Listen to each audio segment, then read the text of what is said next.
Hello.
For copyright free? What a banger.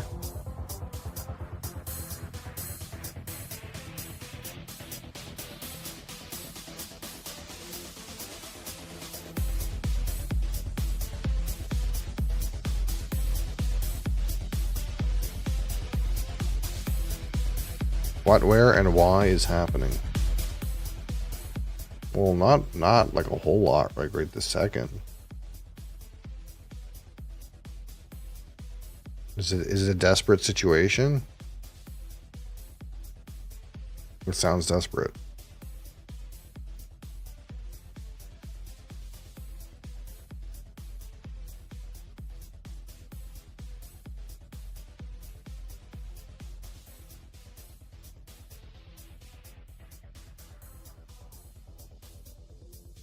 You just got here.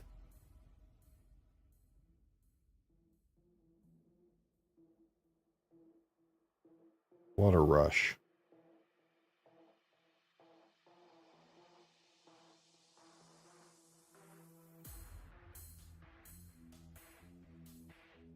Hello.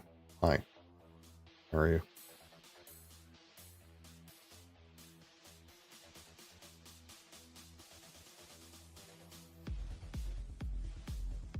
Blink twice to prove I still have humanity. I mean, considering the rate at which artificial intelligence is, you know, approaching human indistinction, I can't know for sure if you're real. Maybe you're a robot. Maybe internally you're just a robot. At some point, that will be the case.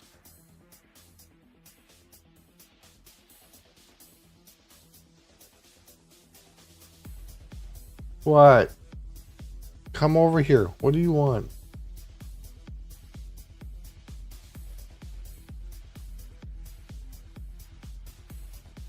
Adria. What? What do you need?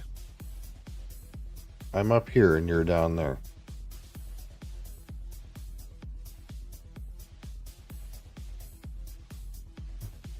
You gotta come up here. Yeah.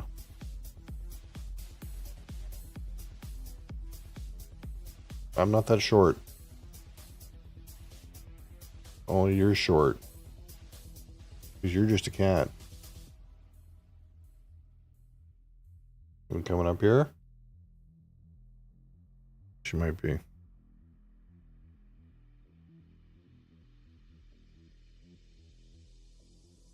Who am I talking to? The voices in my head.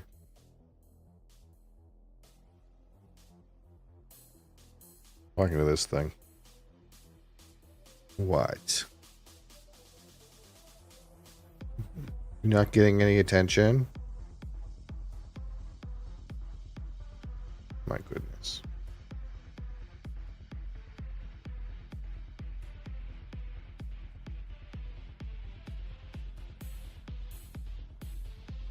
This is a banger track, Idria.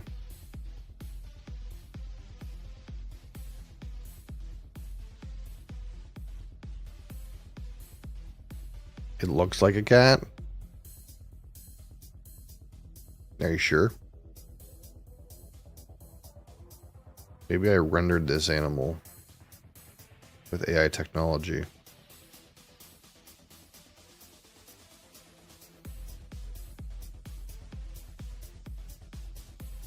Even comes with lewd features, sticks her butt in the camera. What?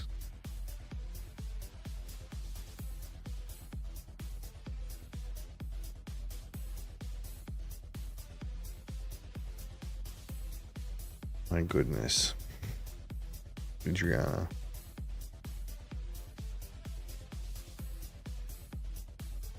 What? That's right. What?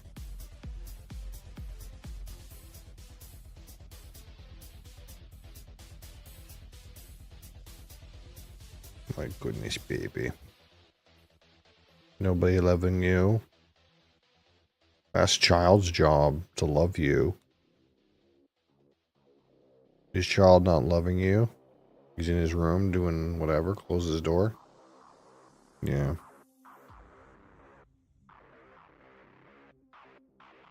My goodness.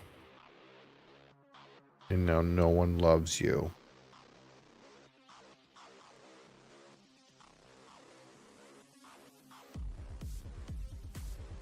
Maybe I should try breakdancing? There's only 2 people watching. Well, there's more than 2 people watching, but there's maybe 2 people watching the broadcast you're watching. But don't worry, there's other versions of the broadcast. And if you know me, you would know that I don't do stuff like that. If you're looking for like a high energy Gen Z yippity yahoo, you're gonna have to keep scrolling, bud. I'm dry and low energy. You have to want that vibe. And like cat. Or like Scotch whiskey. If you're in that cat low energy vibe and Scotch whiskey, then you're in the right place. But if you're looking for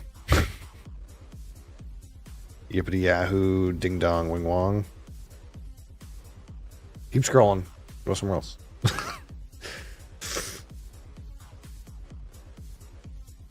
What am I doing? I'm currently sitting here paying attention to this furried animal that has appeared on my desk. That's kind of what I'm doing. That's about it. She screeched at me from across the room and said, "Dad, I'm not getting any love." And I said, "Okay, we'll come over here." And now she came over here for some love.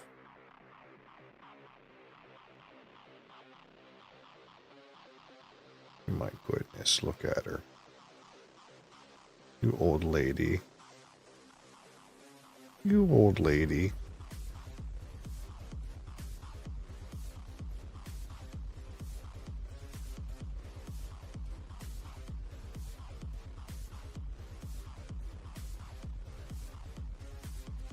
My screen is too far from my thumb. Ooh, that's, man, I don't even want to call that a first world problem. That's like a... that's a spoiled person problem.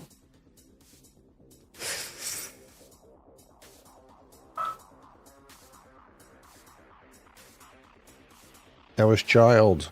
He left his room.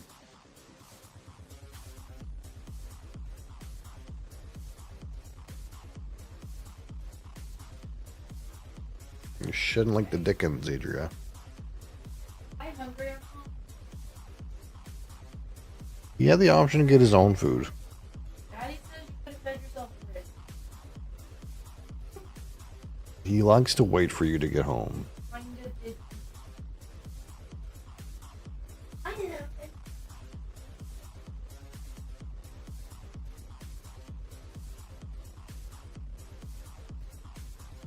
You don't... Yeah, you don't need her to do that. Get your own breakfast, child. Of course.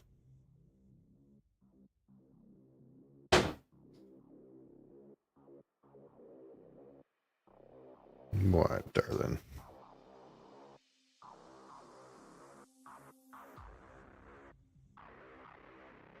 Yeah, she came to get attention from me because you're not loving her. I was. No, your door's closed. She can't go in there. Oh.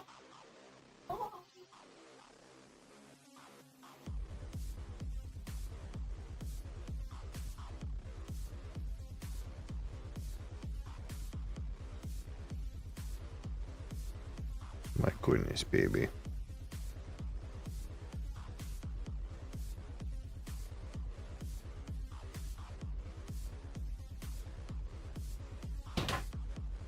That's what's going on right now, yeah. Only every morning we talk about energy drinks. That's what we do. I have an energy drink. Although this one seems like it's a terrible one. It's Joker Mad Energy Sugar Free. Doesn't that sound absolutely terrible? We usually do a different one of these every morning. But this one seems like it's going to be dog shit. But it's hard to do with a cat right here, you know? So we're just chilling for the moment. It's not a rush. You know? It's okay to take it easy. Take it slow. Unfortunately, this setup is in the middle of a kitchen, too. So sometimes when it's crowded with people, you kind of just let them do their thing.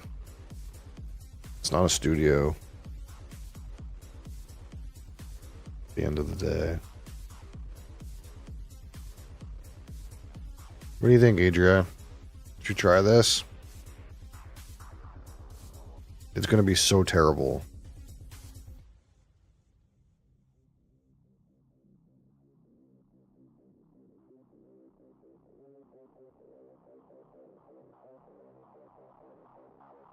Yeah, probably. I guess I'm in the way. I have like a. Well, there's not as many down there as there was before, but there's like a shit ton down there.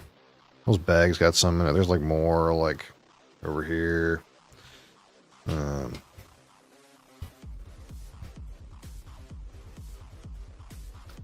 Ça bug un peu. No, you bug. Je vais bugger you.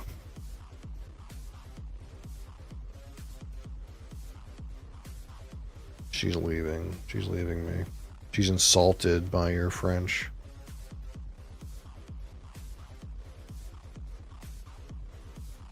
Space de tabernacle. Your drought.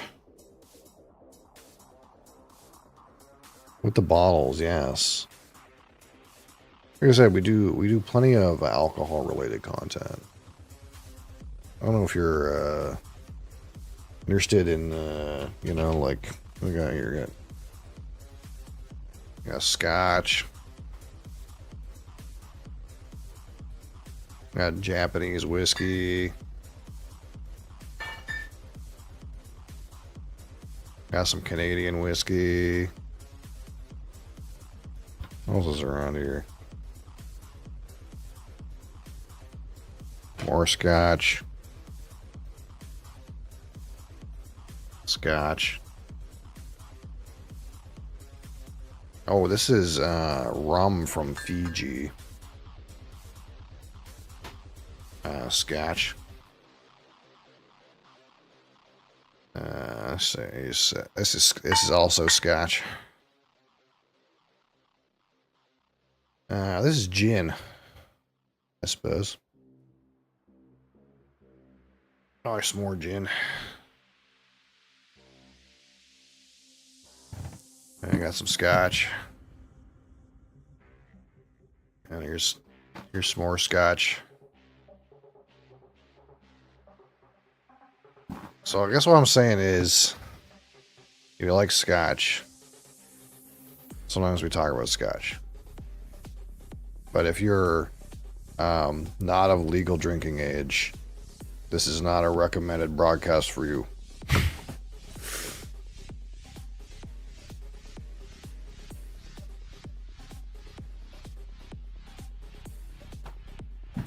That's a lot of Scotch. You should see the cabinet. That's just what happens to be under the table today.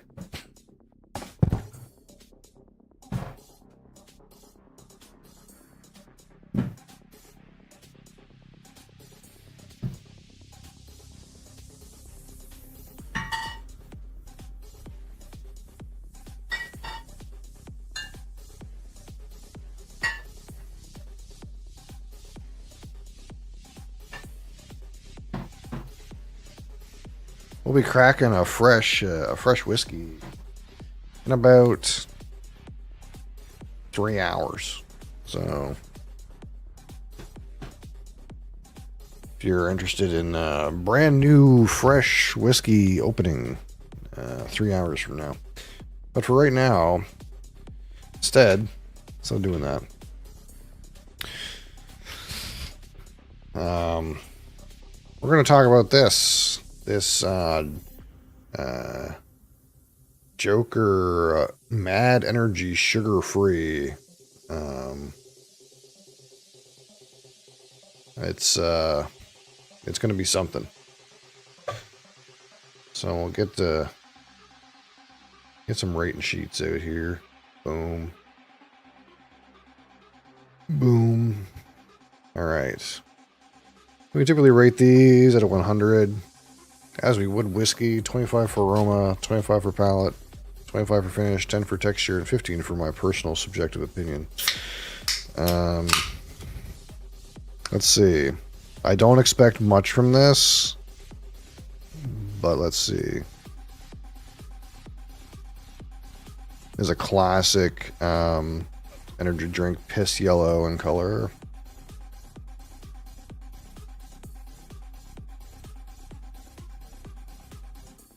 Classic.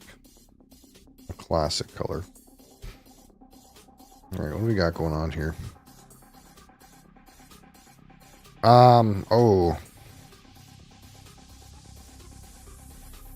That's weird and not good.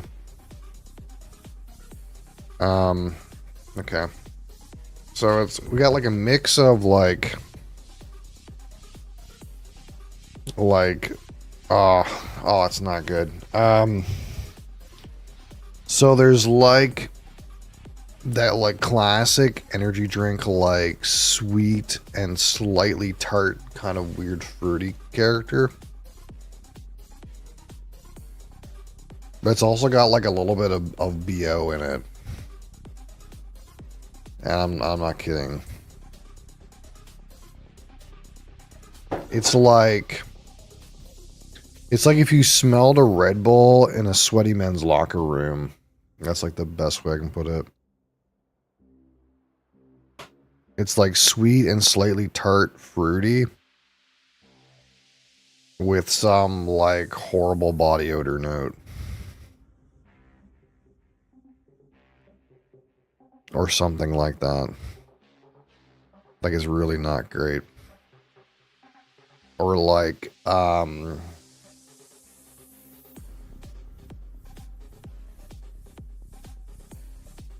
man, it's not quite like Dirty Socks. It's closer to body odor.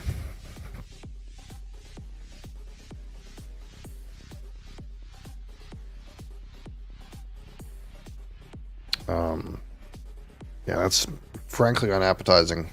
But I think we knew what we were in for. All right. Joker, sugar free on the palate. Cheers.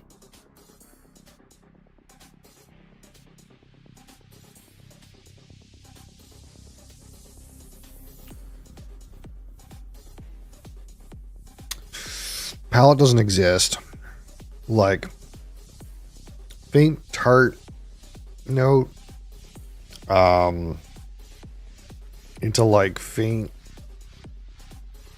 artificial sweetener note. Oh dear God, is it bad? The nose is really bad.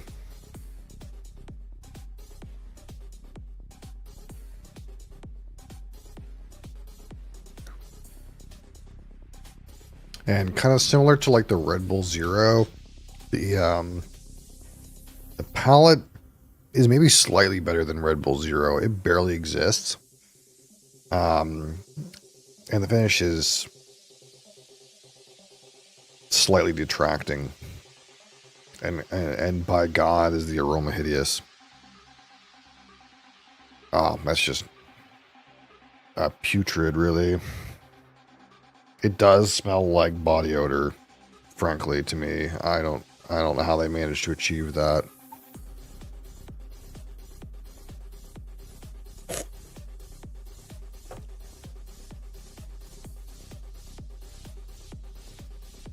Oh. Woof. That's bad. It's so bad. So, we'll try to get through this in a timely manner.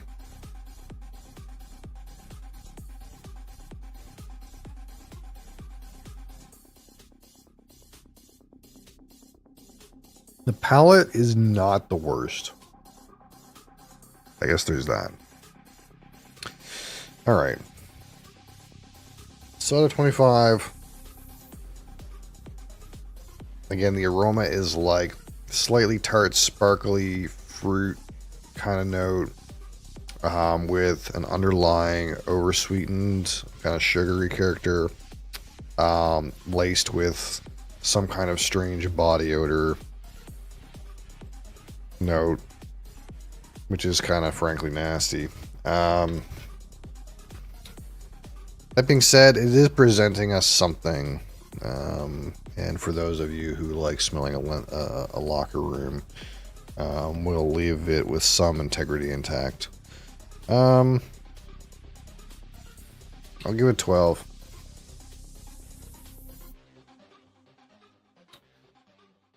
All right, palette out of 25.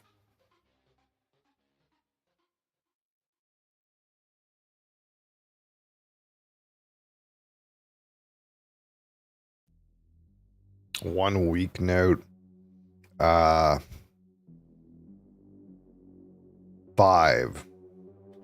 An easy 5. All right, and this finish at 25.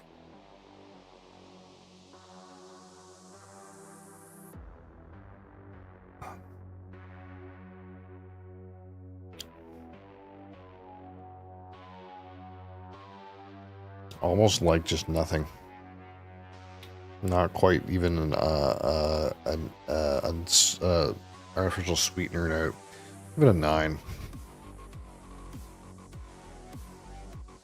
All right, texture out of 10. The beverage doesn't seem particularly cloyant or sticking to the palate in any way. The carbonation seems lacking, though.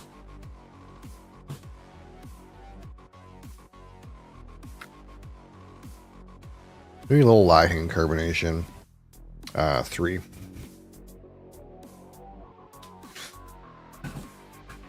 So out of 15, my personal experience with this Joker Mad Energy Sugar Free mostly tastes like nothing.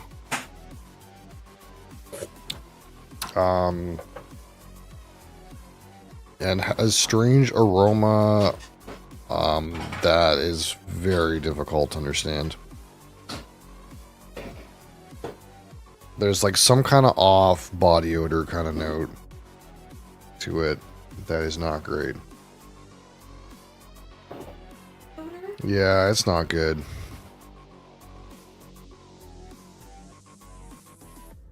It kind of slightly smells like a locker room. Yeah, so you probably would be nose blind to this. Female locker room. It's like got the same like sparkly like energy drink note, but it's got underneath that there's something nasty. Yeah. Not a good funk. Yeah, there's something not good. Like when you're tasting rum and you say, "Oh, it's real funky." Oh, funky rum? This Yeah. is a different funk. This is a bad one. A bad funk, not like funky rum. This smells like someone hasn't showered. Yes. They had a really long, sweaty ass workout. Yes. And now you're stuck waiting beside them at Service Canada because it's like an hour-long wait. Yeah, it's not good. It doesn't taste like anything though. There's definitely something wrong with the nose though. Is it like the can's gone bad? No. Nothing wrong with it. Oh, that's just not good. I'm sure this is not expired.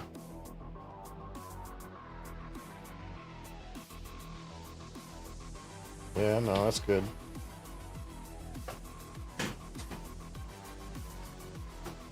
It's just rough. It's rough. I personally wouldn't recommend this on anybody.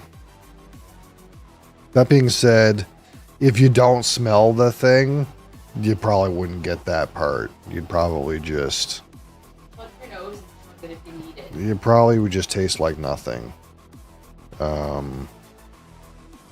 Just when we assess it in a Copita nosing glass, it reveals some troubling aromas. But don't worry, we considered the chance that you might like that. But we'll give this a 3 from my personal experience. Wish to forget this exists. Not quite pointless. So put these together.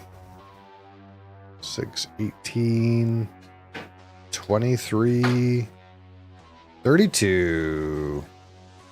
A strong 32. We call this pour. It's pour. Yeah, it's pour, all right. Pour. This is a pour beverage, which I think I knew that going with an off-brand regular taste sugar-free thing, but we had to try it eventually.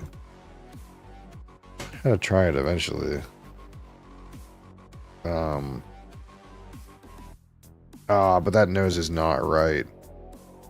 It's not right. Marc Andre, how's it going? Svirux. I'm sure I butchered that, but hi.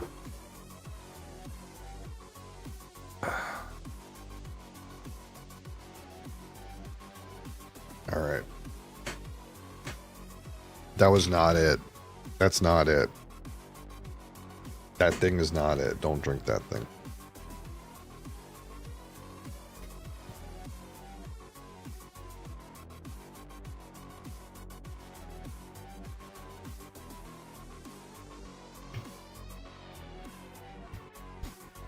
It's nasty. What can we say? It's nasty. But we'll continue to drink it anyway for our caffeine content of the day. Let's save this. Joker. Mad Energy. Sugar free. Boom.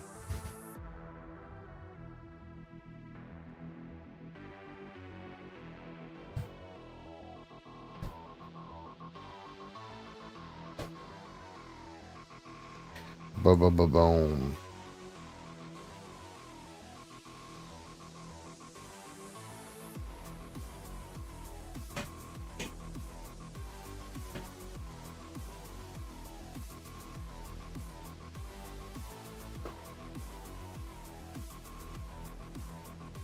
Well.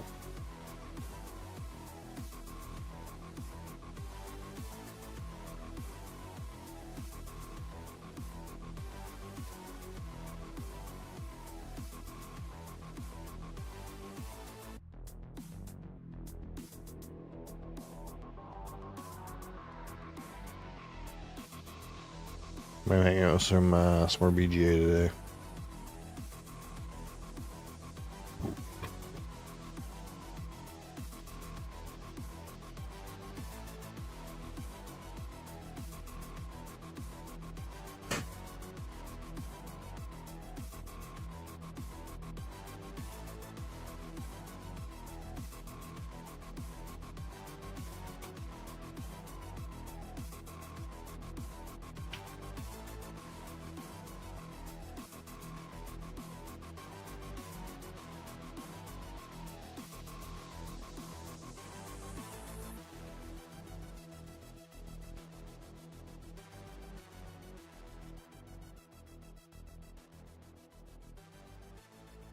What's our situation on here anyway? Is that modern art? Oh no, it's cafe.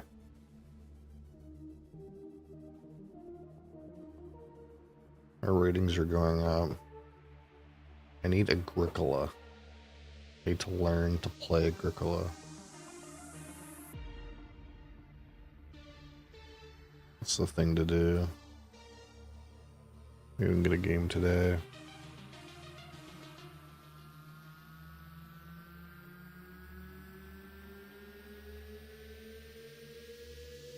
I think it'll just pop for me.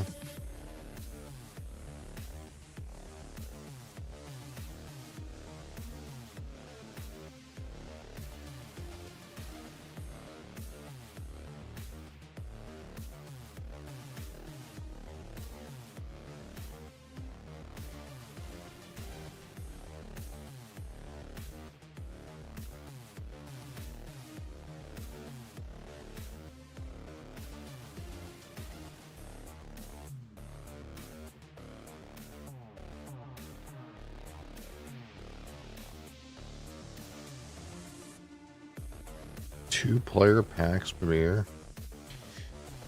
No, I would like to play a four-player packs premiere though.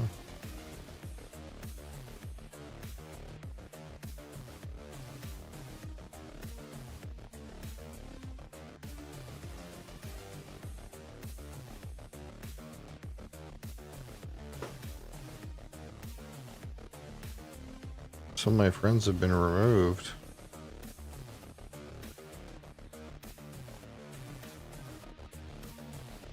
Oh, that thing, yeah.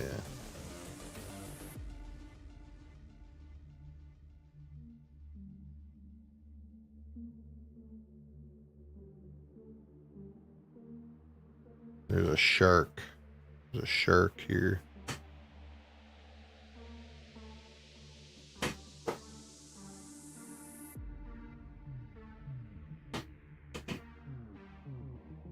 $671 games played. Oof. Let's get in. One more.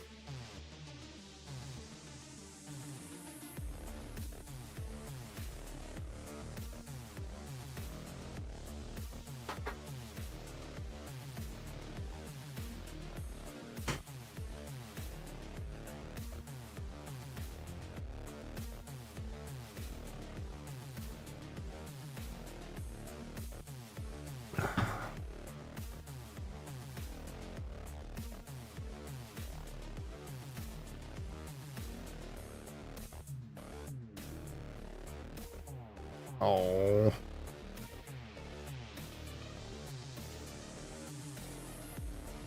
Let's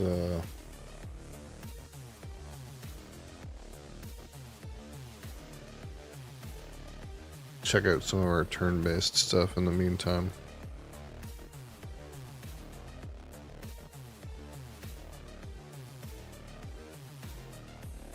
Oh, I guess I could like put this one here and put this one over here.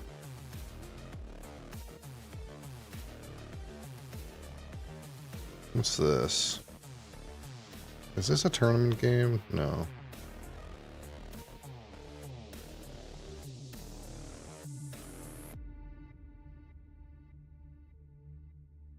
This is the shipbuilding, right? Yeah. 4 is good for what? The place of building?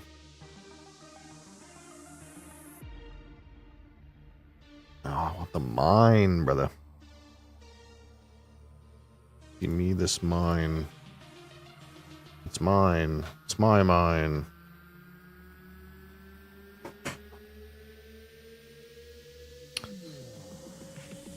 One.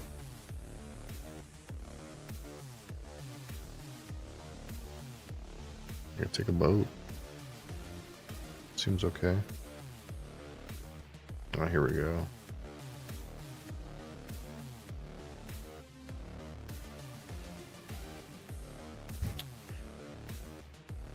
Now, I do not know what cards are good, but we will look at some cards. Large pottery.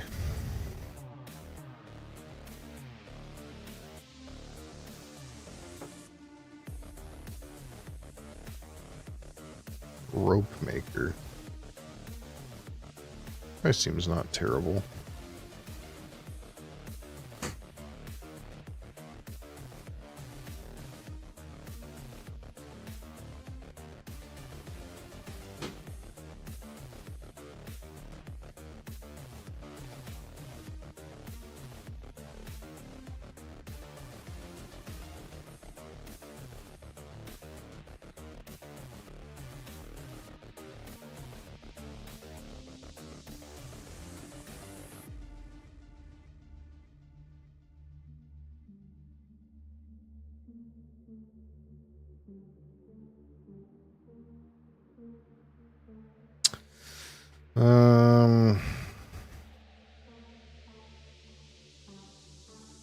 Three grain fields. Ooh, that's a lot.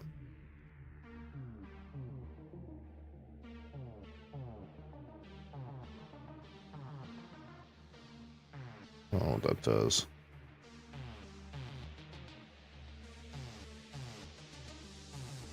Am I using a lot of time? I can't tell.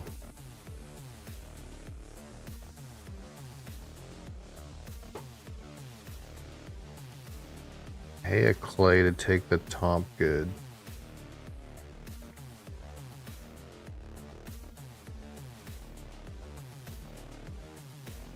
I don't know, maybe.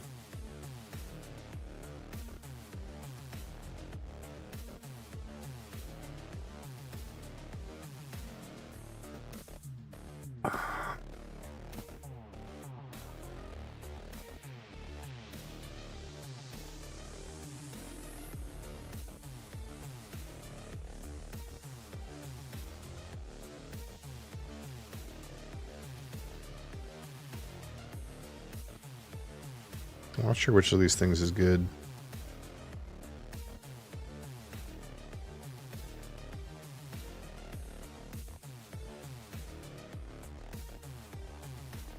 Cookery outfitter.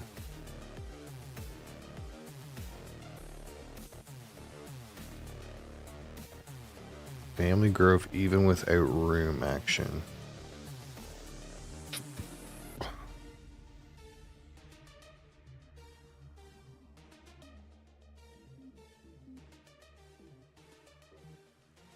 Get a wood and a reed. Time you decline an improvement you get instead.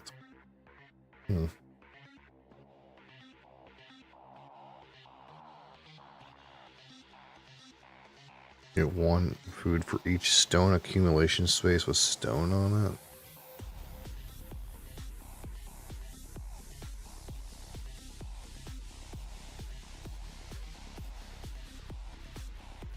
Get 2 clay. Anytime you turn clay into stone, get 1 stone. Okay.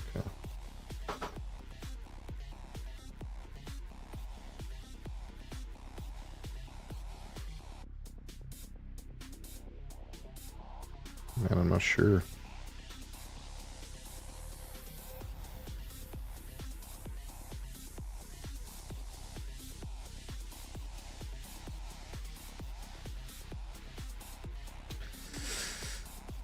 Feeding phase. Each unfenced stable you have can exchange piggy bank.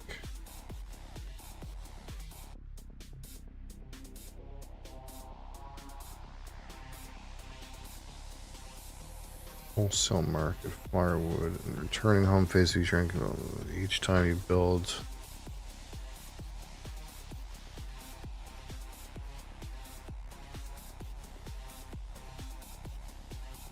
Baked bread. When you play this card, you can immediately take baked bread, 1 grain to 6 food. I mean, that seems good.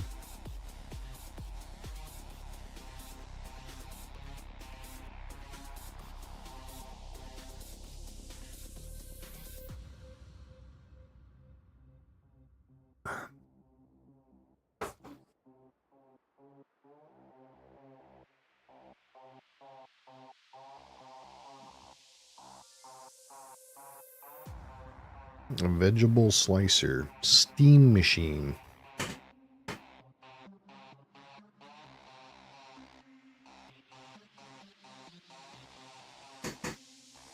Pipe smoker.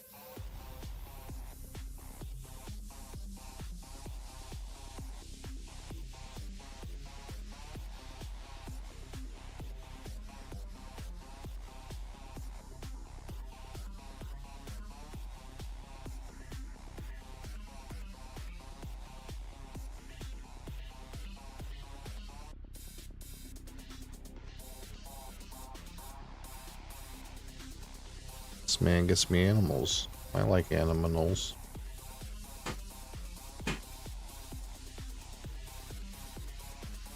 Two grain. Man, that's just not it.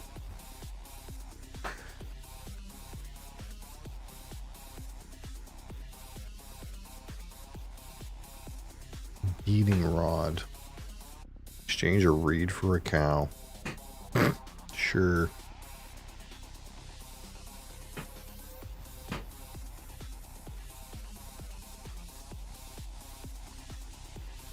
Each room you build during the action costs 1 reed less. I think I need that.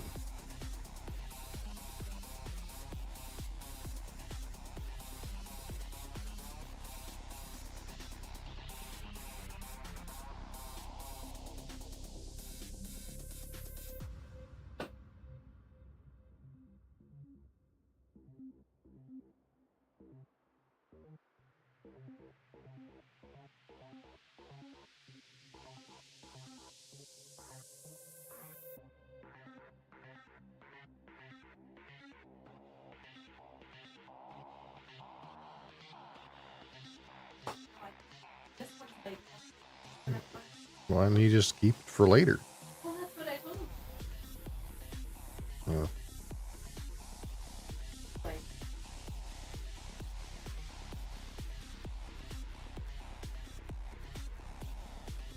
I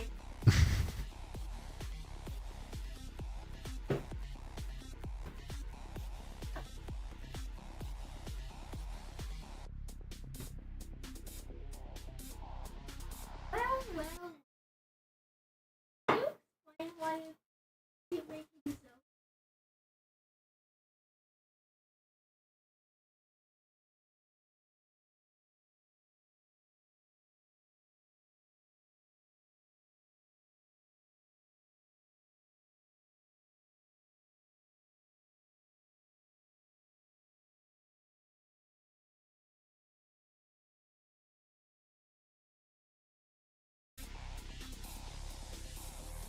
No.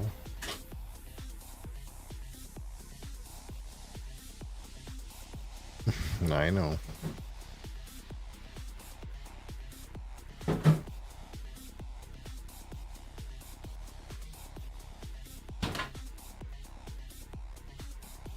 Five rooms? Add a 6th room? That's crazy. That's so many rooms.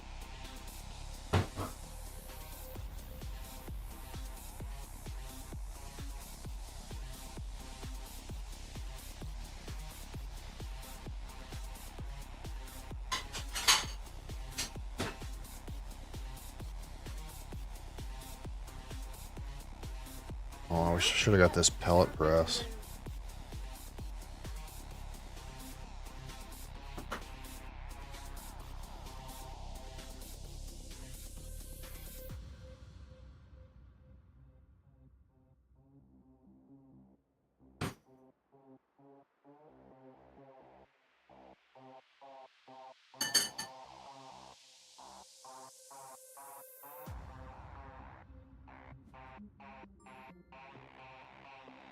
Back to this.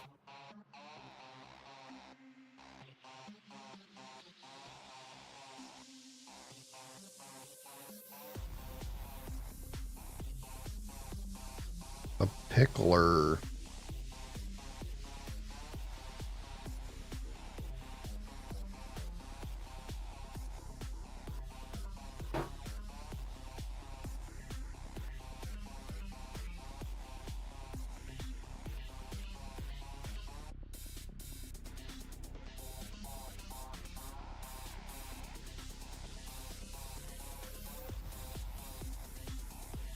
Yep. Yeah, I don't have time to go down there right now.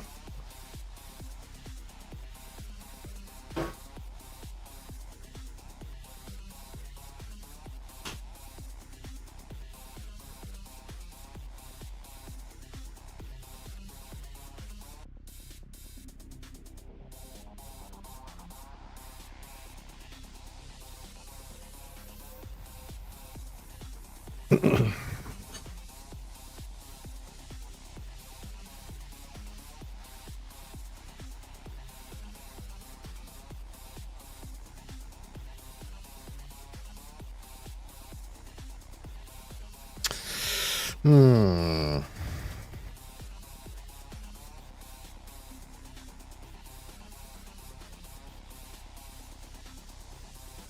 So a field is orthogonally adjacent to a pasture, place an additional good. I don't know, sure.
What am I doing?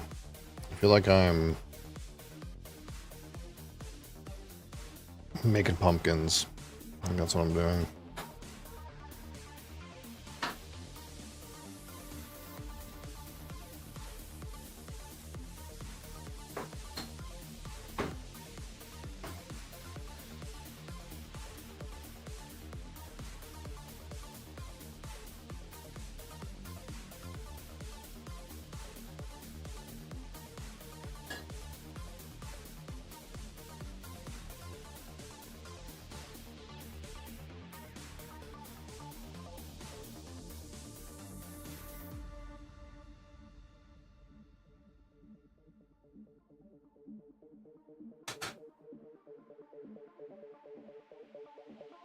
Yeah, I should have got that pellet thing.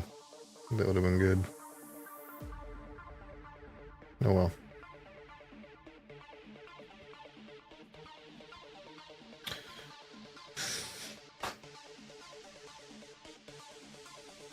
Alright. We're all a bunch of noobs, so it'll be okay. One way or another.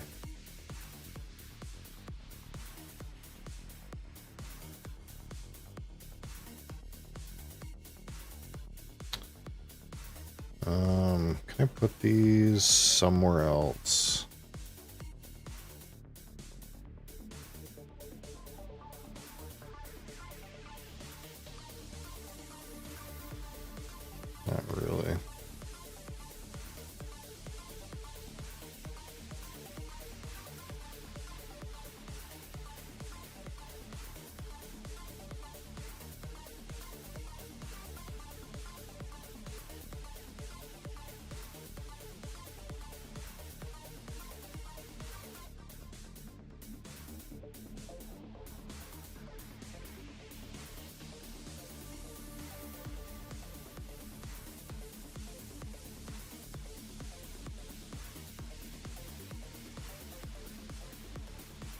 The equipper.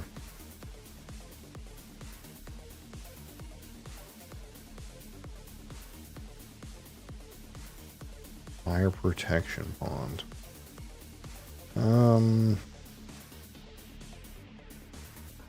How much food do I have? 3. Let's go here.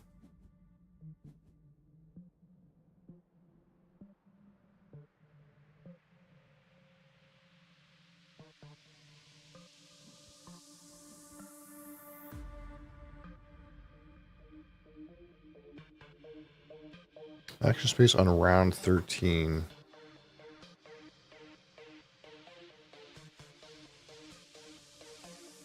Here.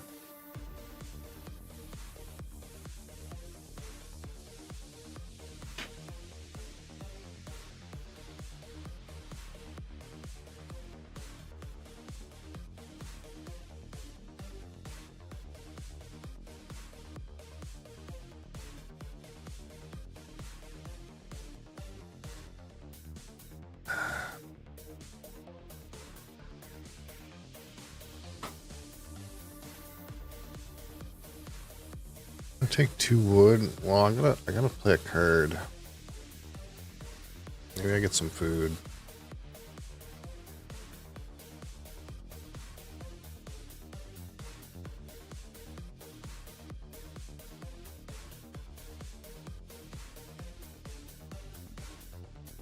Clay Warden.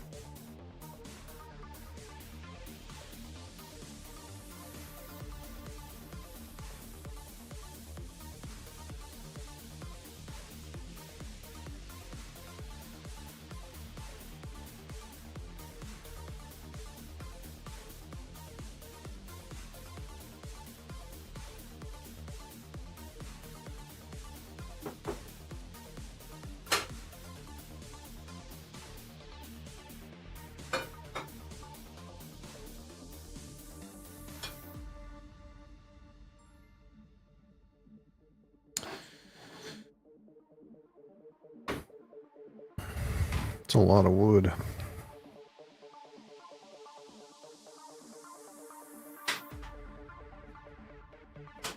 Let's get the wood.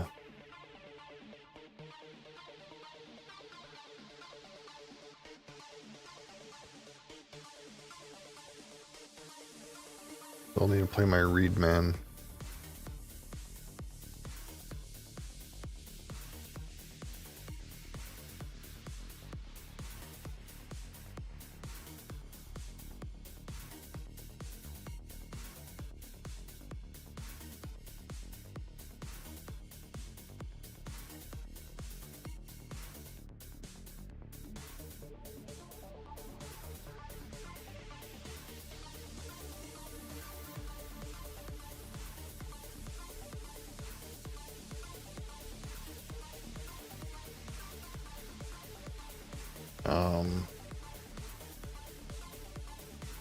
Okay.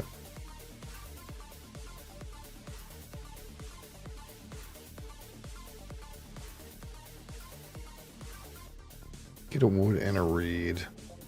Many more reeds.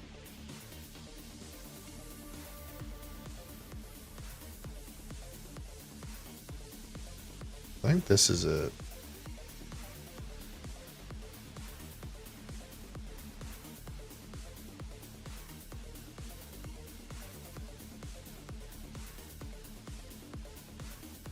Then I'll have my room.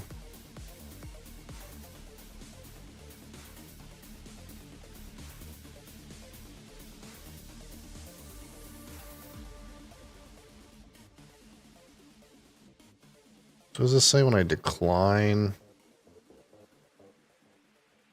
a major or minor improvement action, I can get 1 food or a pumpkin? So. Sheep.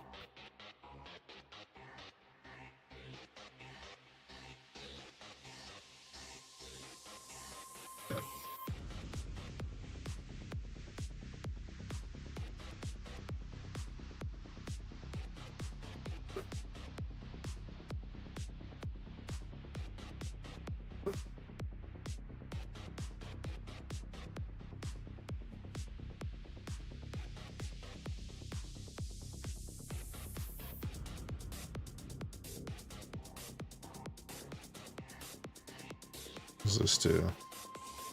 Should we use farmland, grain seeds, granulization, or cultivation? You get an additional one. Also, build my room. Build room. Build this room. Boom. Build stable, no.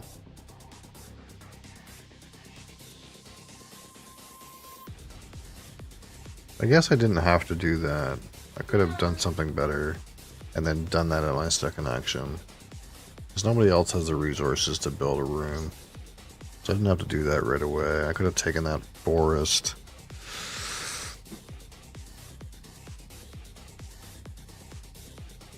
Yeah. It might not matter, but...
Culinary artist. I guess I'll get some wood anyway.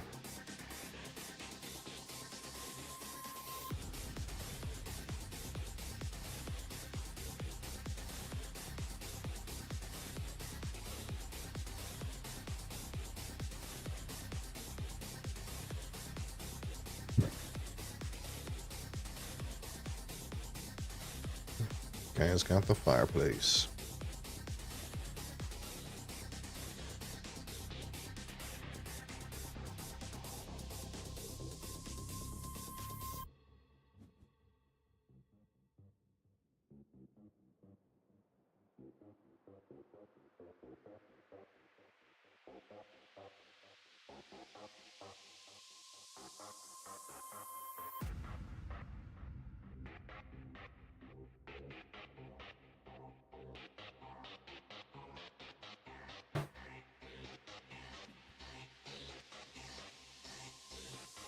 Guy's plowing.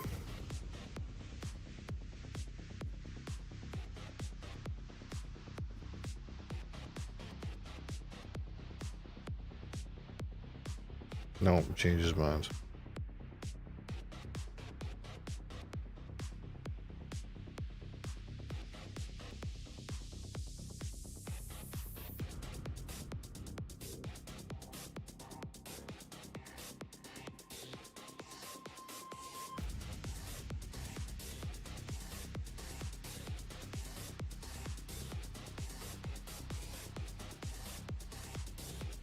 Ooh.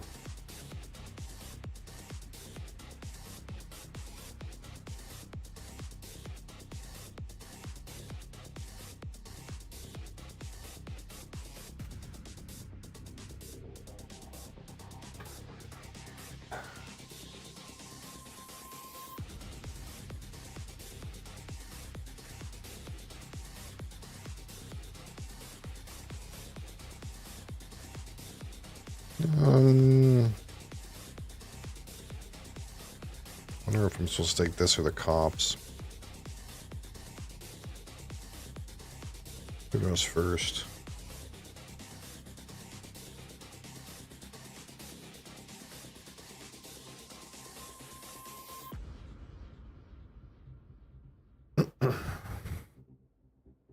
So I need 6 to make a 4x4.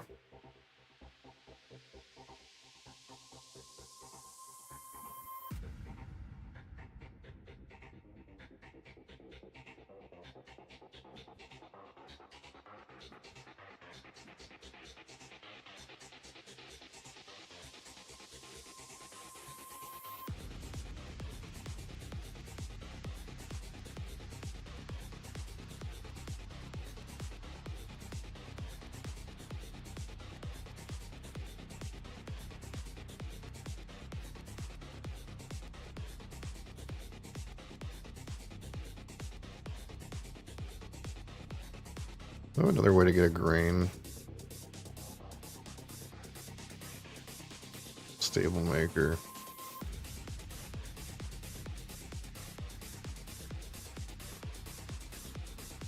Yeah, it's the day laborer game.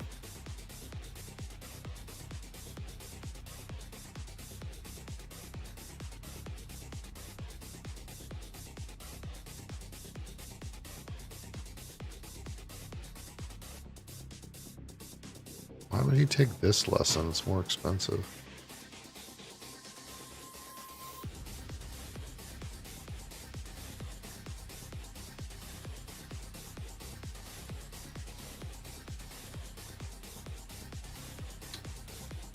Um,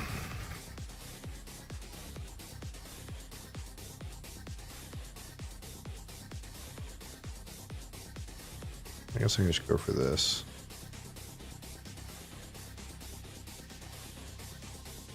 When I can fence.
Okay.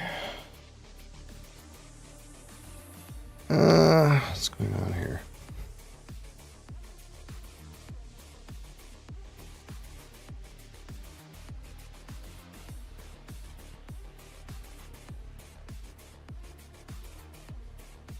Wait. I have one more.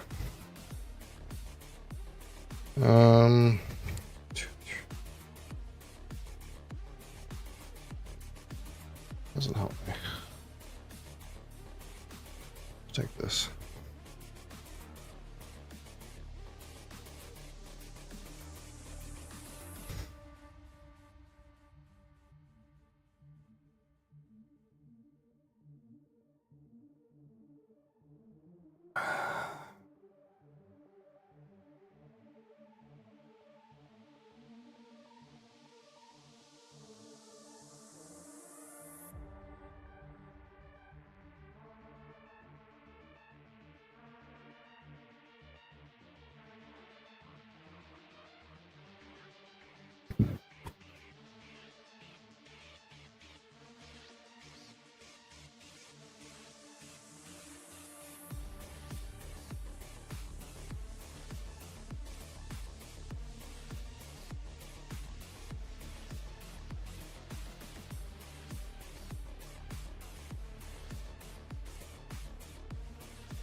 Oh, I'm playing this balls. I should play it now.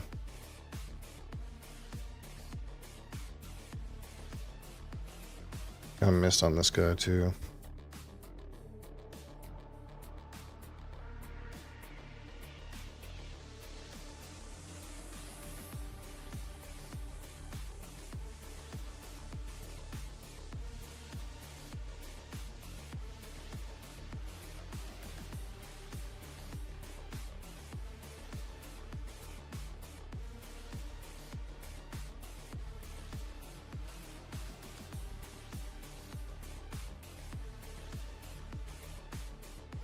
Oh dear. Welcome.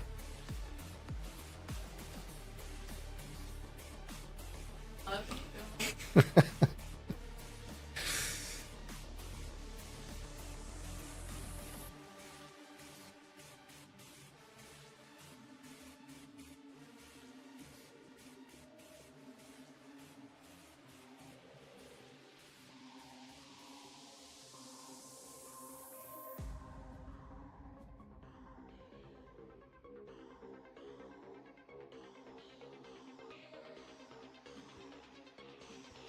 Western Quarry.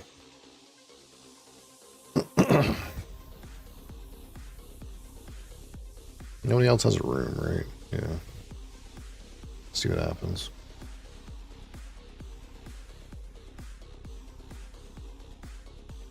See if I need to take first player or not.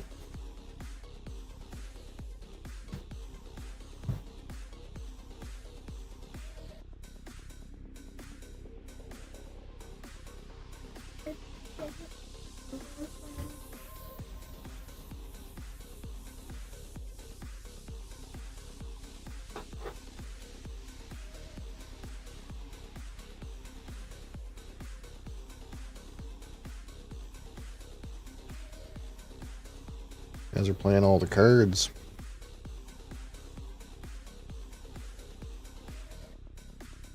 I don't know if I really need to play cards right this second. I will eventually.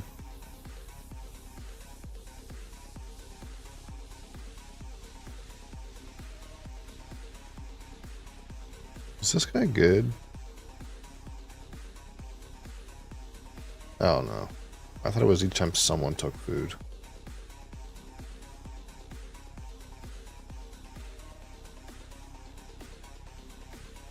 I don't know which one that was.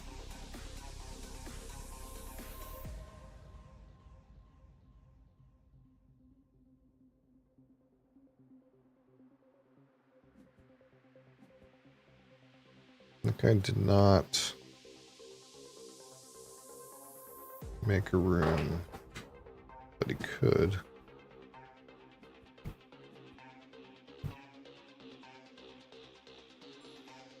What's this thing this guy keeps doing?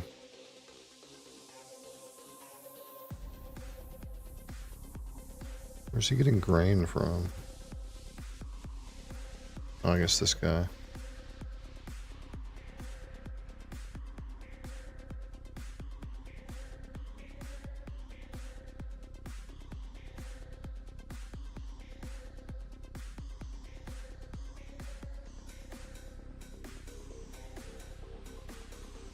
Eight. Yeah.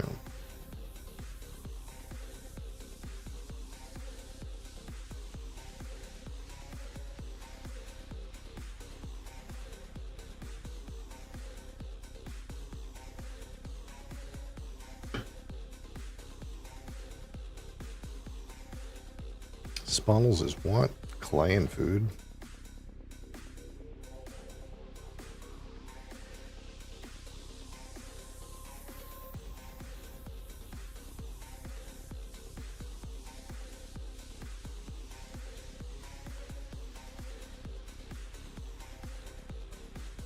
I don't even know what that thing does. Too many words.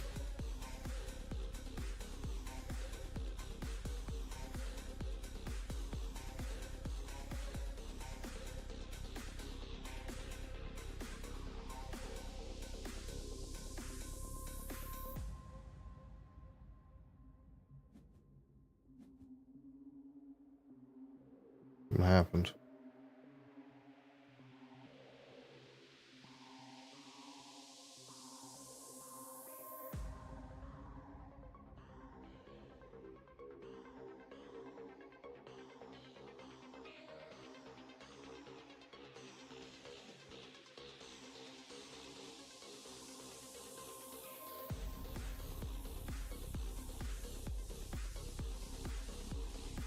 I guess the way things are, if this guy builds a room right now, then I have to take first player. He's before me. No, he played lessons. What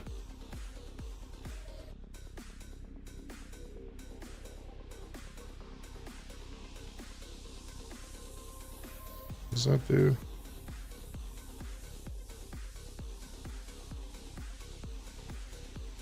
Oh, he's gonna build fences. Huh. But he's got the clay. He's already got the clay to expand a clay room, I suppose.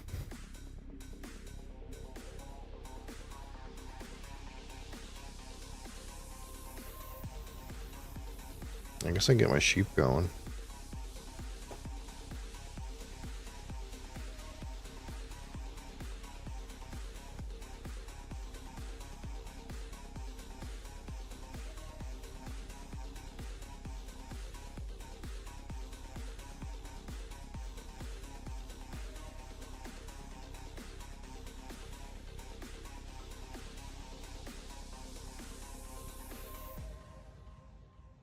Now what?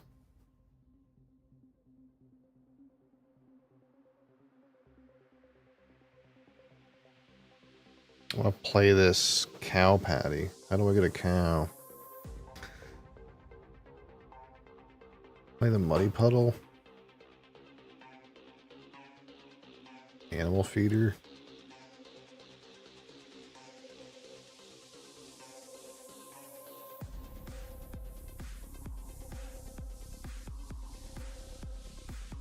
Bearing rod. You immediately choose to get one reed or exchange a reed for a cow. I can exchange a reed for a cow, I suppose. House redevelopment.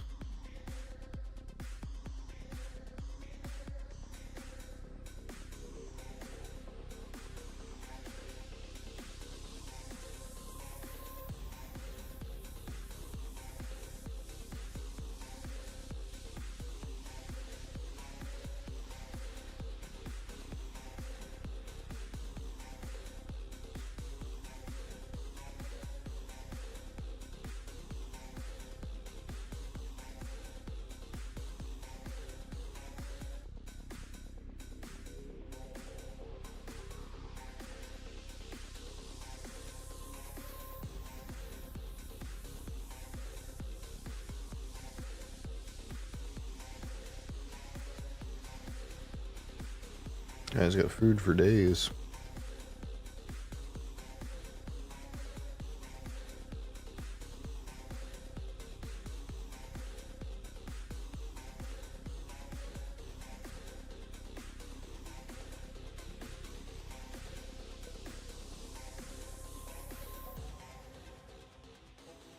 Yeah, there's that firm expansion I was expecting. So now I have to take first player.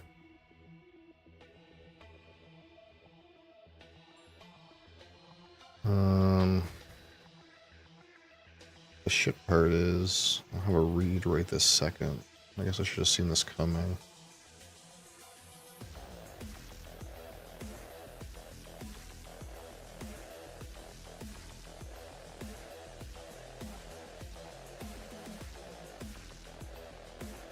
Surely this guy's not gonna let me get away with.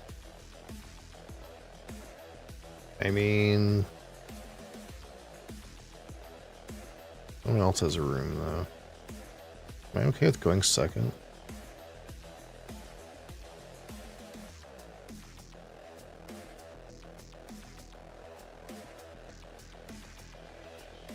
Let's do this.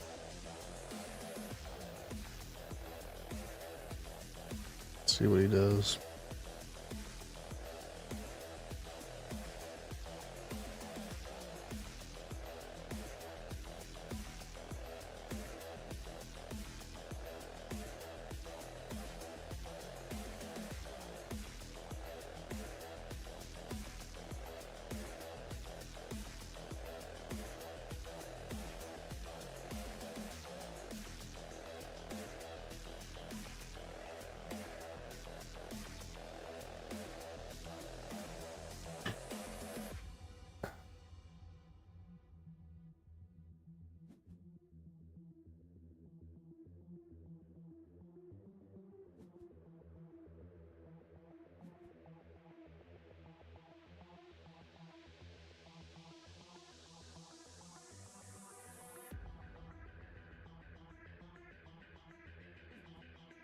Yeah, that's what I figured. That's okay.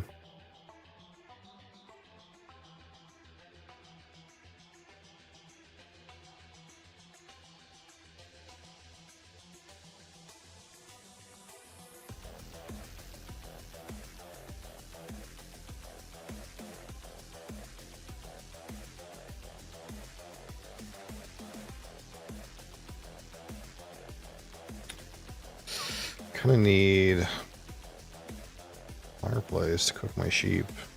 We're doing it that way.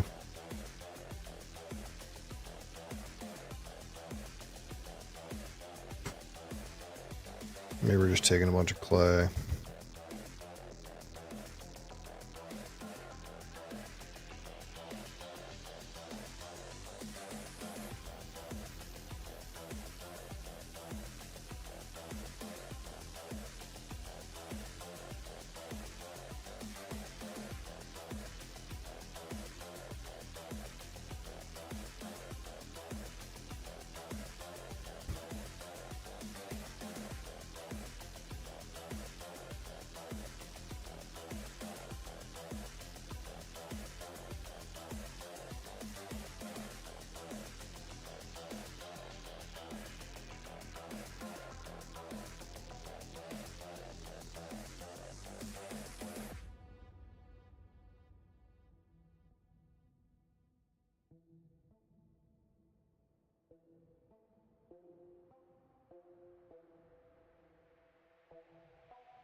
now I have the cow, so that when I grow, I can play this cow patty.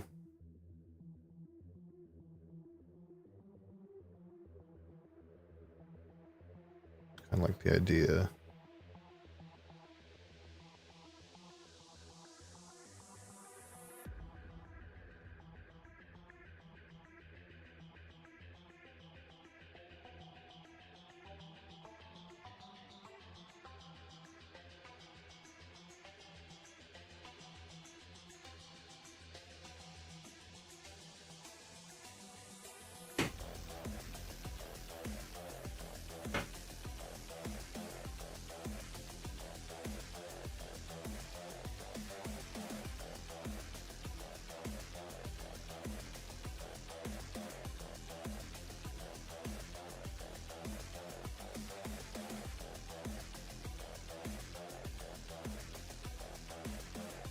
It's kind of unfortunate that the wish came up so late, because I was ready for it. I was the only person ready for it right away.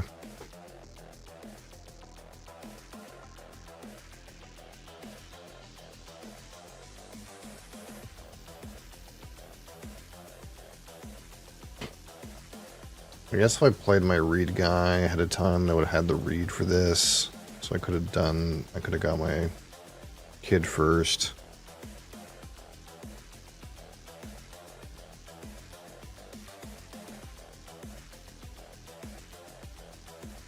Yeah, I think I don't know. Maybe I took too much wood.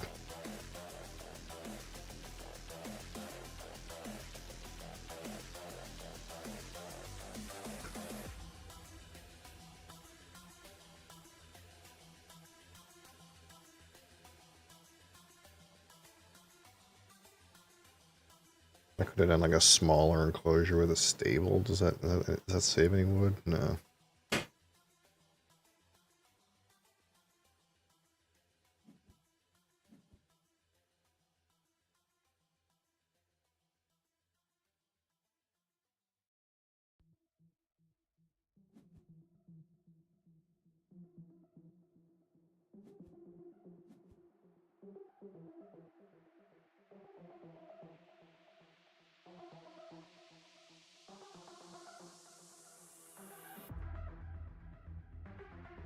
Guys, going fishing.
Yeah, sowing pumpkins already.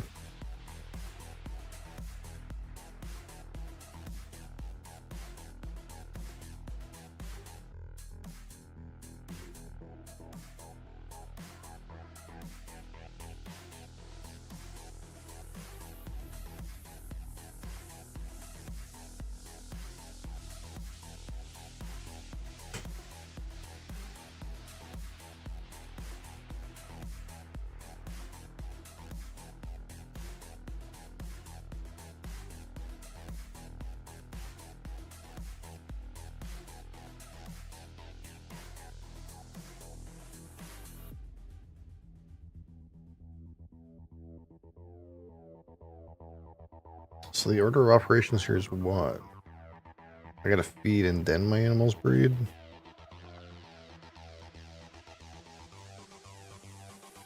Seemed like this guy got a harvest first. Before he had to convert.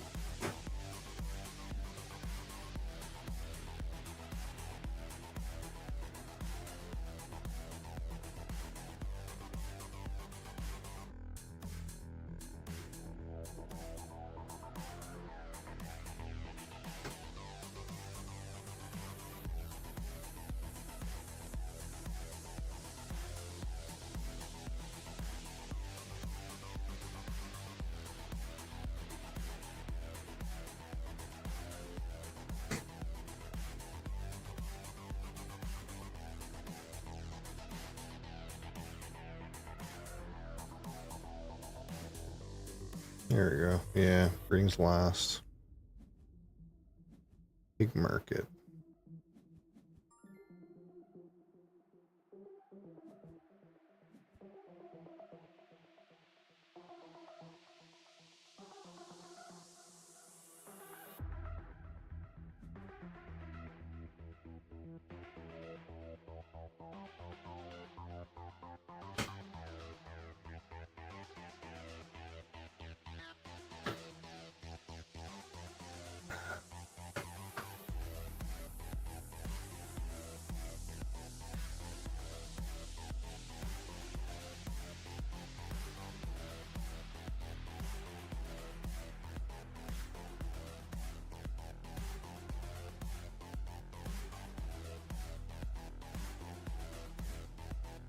There's a lot of wood right there, though.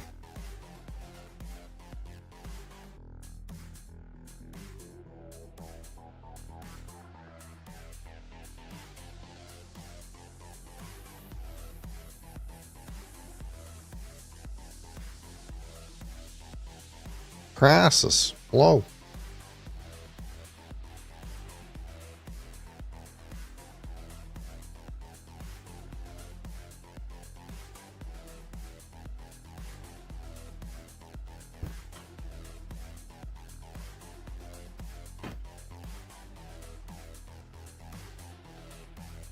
It's time to log in.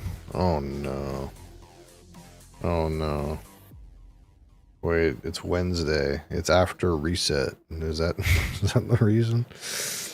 Wah, wah, wah, wah.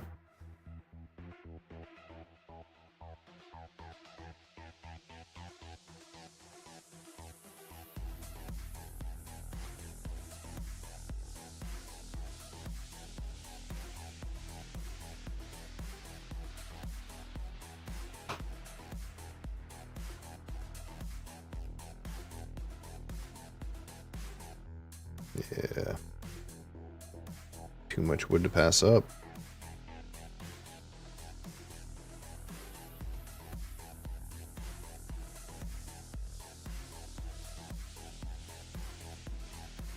Ooh, we took the clay. I kind of wanted the clay.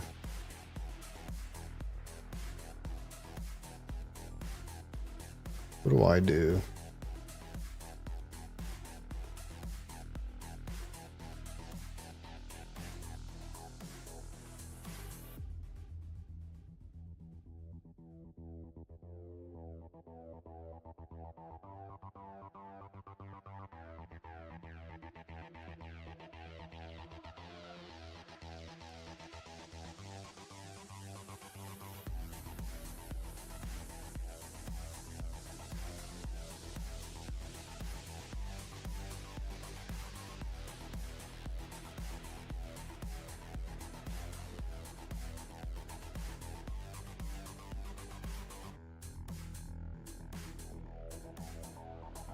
Mr. Plowing.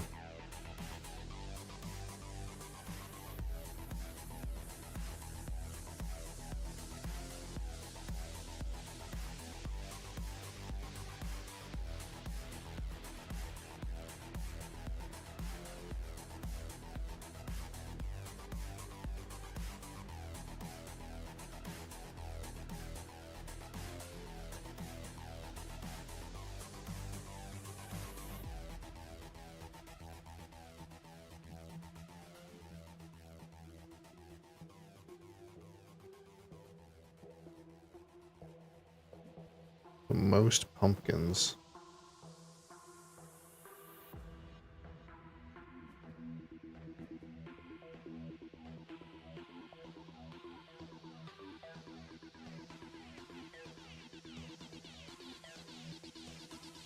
I need some pumpkins.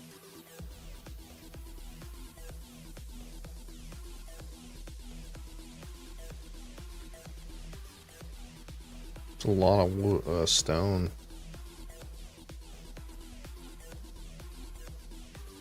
Feels like a lot, you know?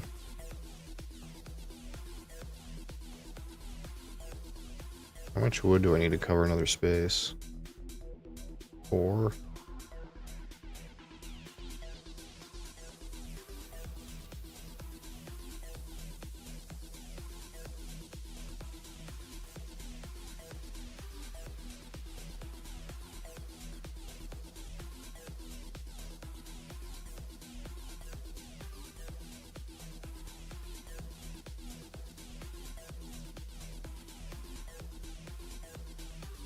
Vegetables. I must place a person.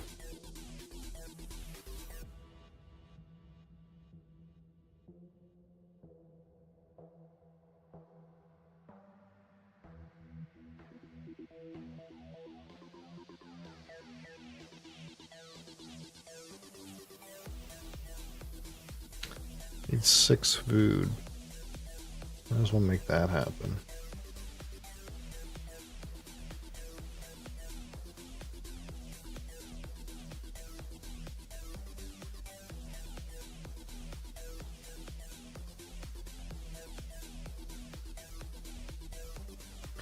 What does the hearth do? Only helps me a little bit.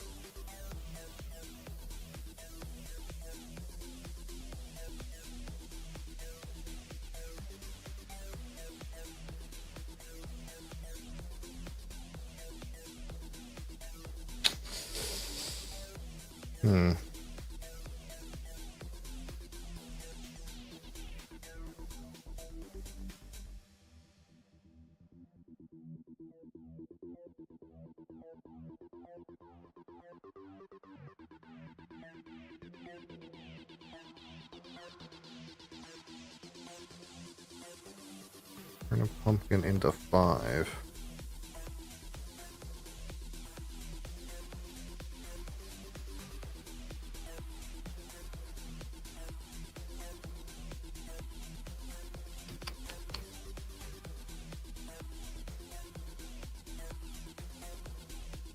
How does this work?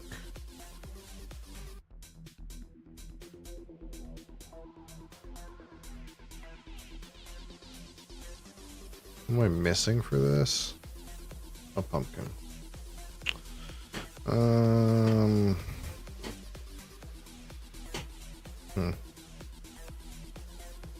It's kind of rough.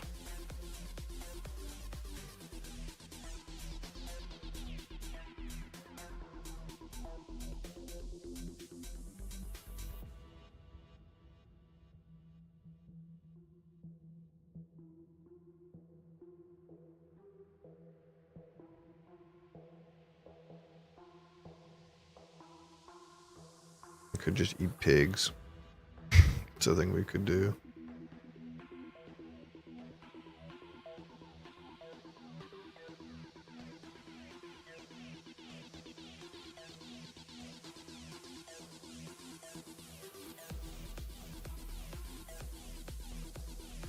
I figure out the right way to do this, and I don't know what it is.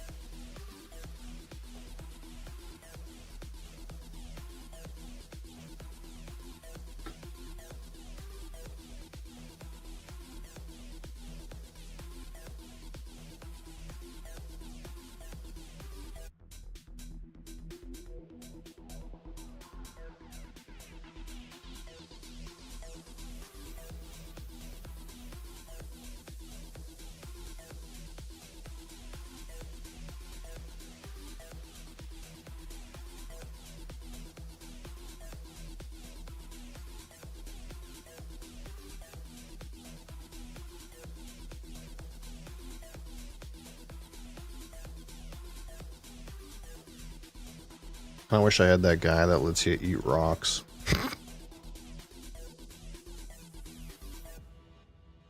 Oh, I guess I could have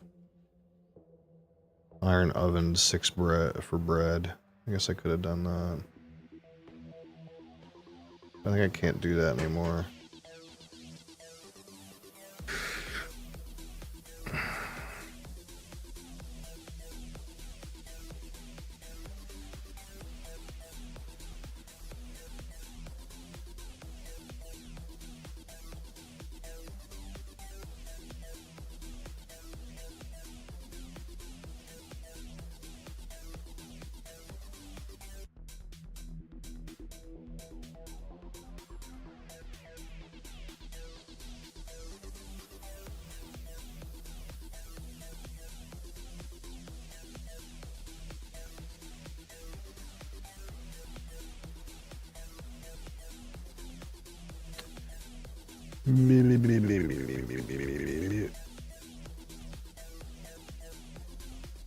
Yeah, it's not good. It's not good. It's not good.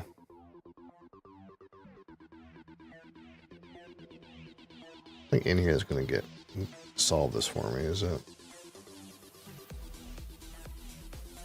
No, kind of fucked up.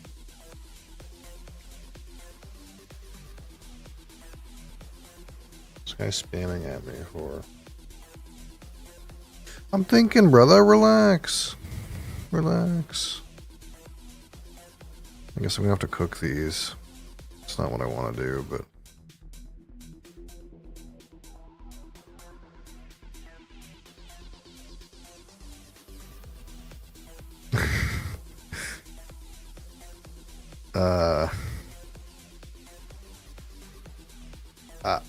I've never finished,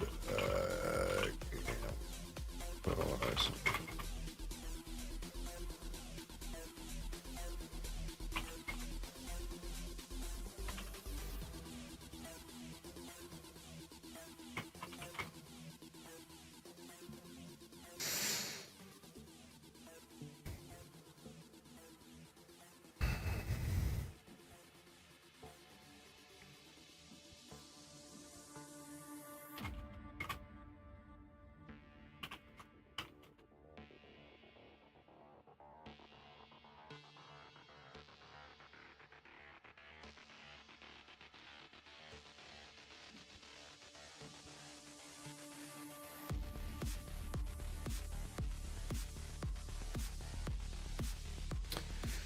Okay, guess I got plowed. What'd I do?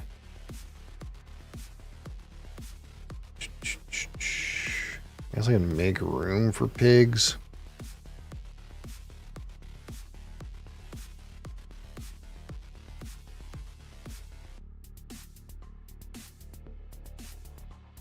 I guess I can go like...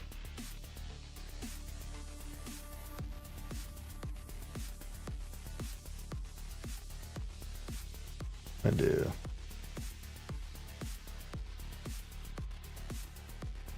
Get stone for that.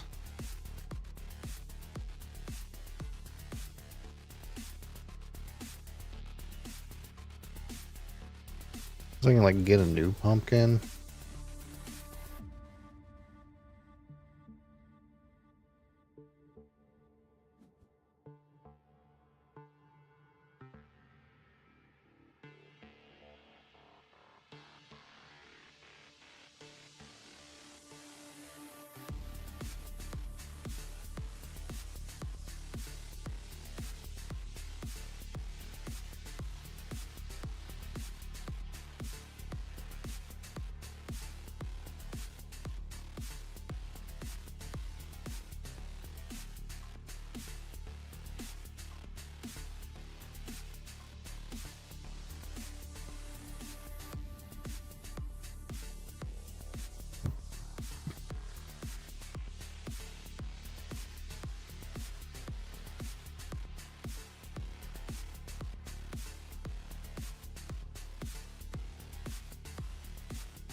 And then I can try to start using this schnapps distillery to feed myself, I guess.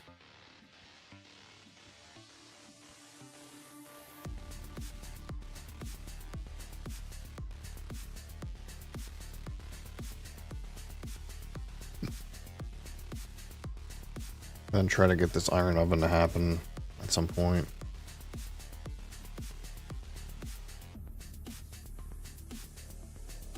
All 3 stone. Yeah, that's good. This stone was like way too free.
I guess like house redevelopment is where I'm at to try to play this schnapps distillery. I didn't get my reed guy in play.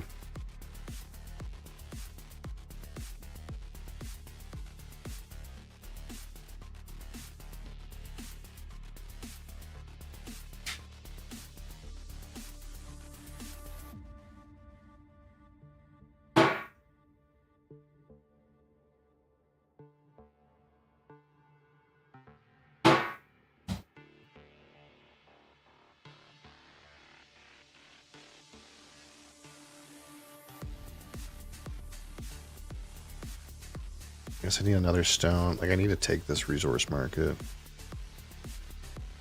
This guy's kind of hogging it because he's got some combos with it.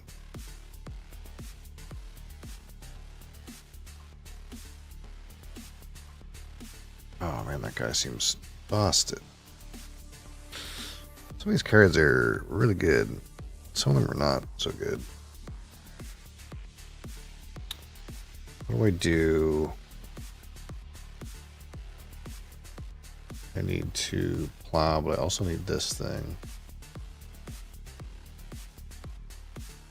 I'm gonna try to get this started first. I don't know if that's the right thing to do first, but I don't know if that's a high value action at all. This guy is just hogging the resource market.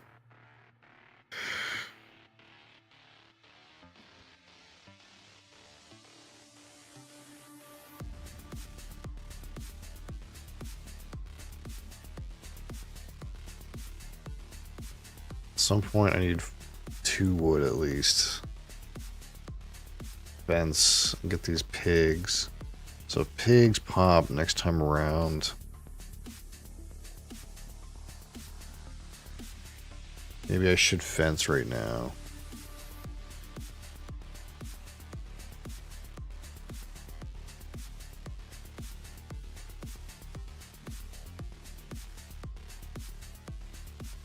And then get the pigs breeding.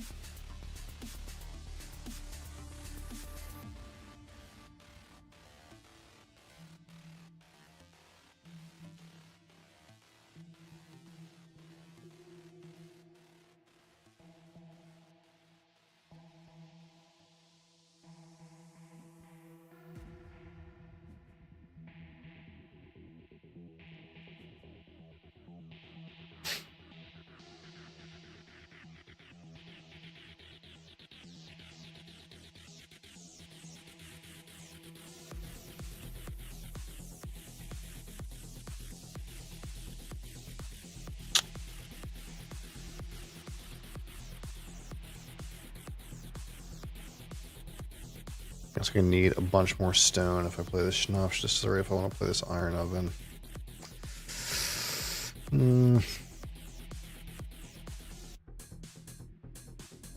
Oh, that chunk of stone that was here was high value for sure.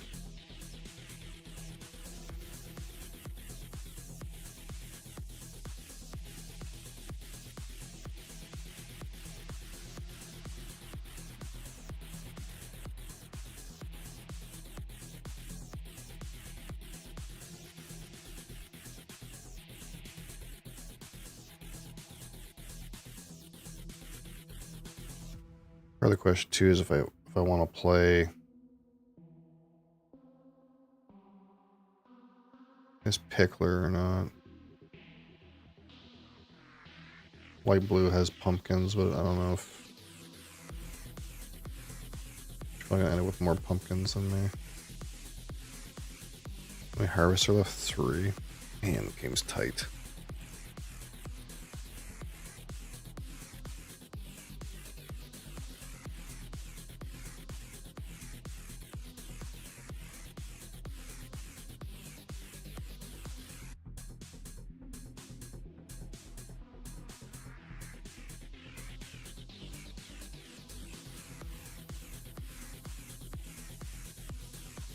Cattle market hasn't come up yet. I imagine that's how I'm just gonna get my grain, is just whenever this cattle market comes up.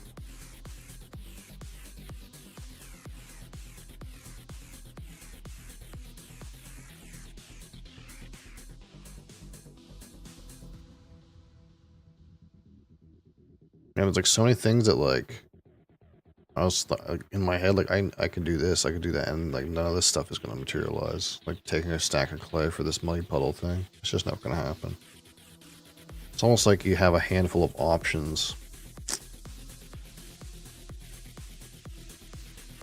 that in case the game like sends you in a certain direction.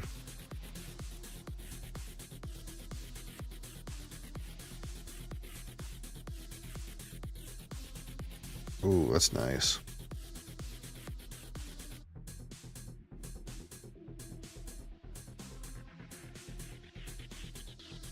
Yeah, I feel like I like didn't play enough cards. Like whatever I'm doing with my cards, it's not enough.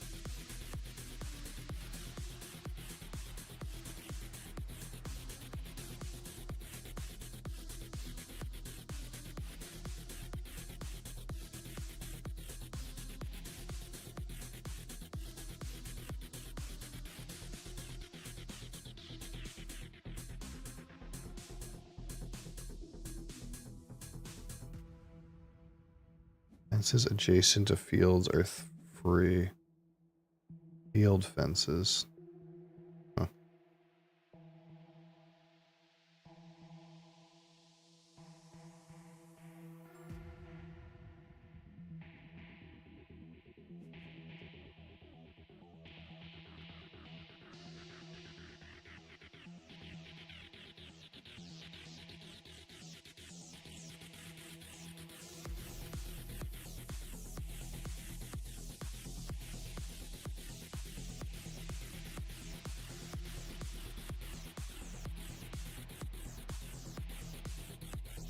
This guy's gonna take my pigs, I just realized.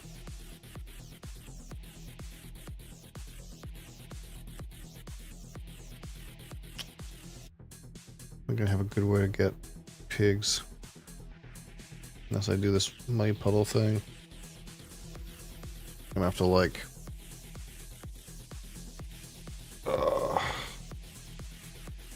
meeting place for pigs at some point or something.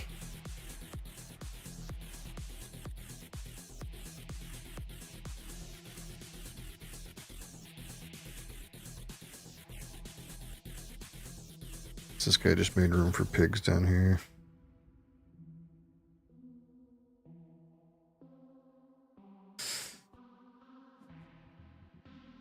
Took sheep. What's the scoring pad look like?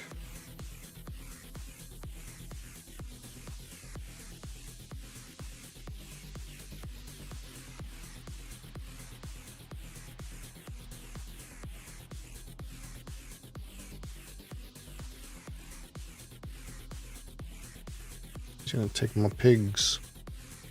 My pigs.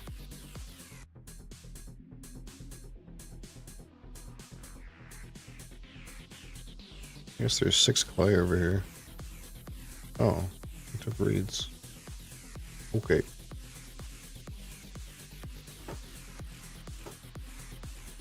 Give me the pigs.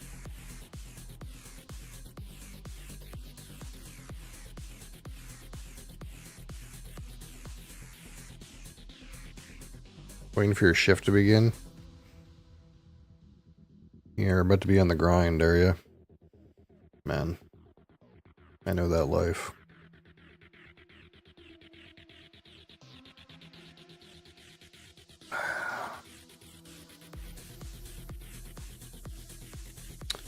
I know that life.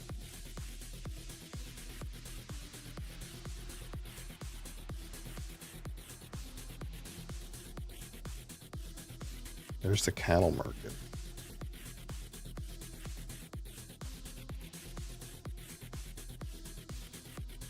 Cow's worth more points. Sort of.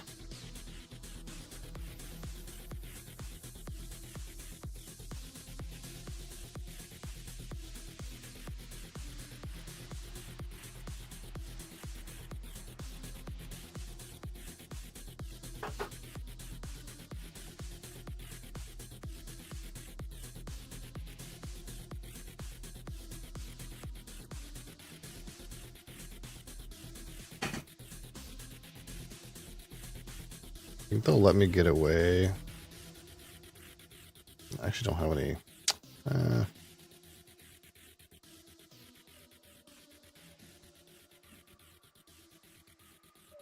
wonder if they'll let me get away with.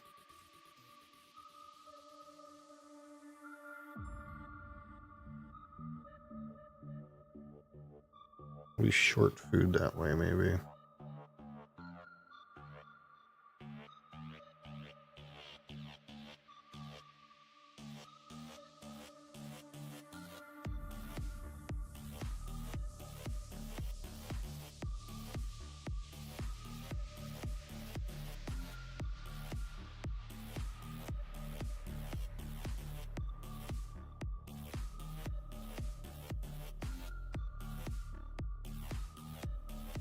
Trying to decide if they'll let me get away with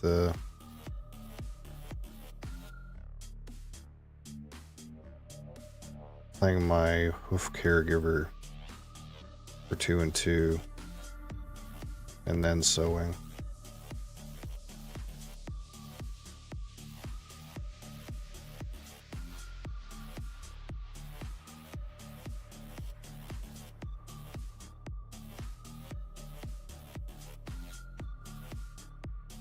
We'll just do this instead.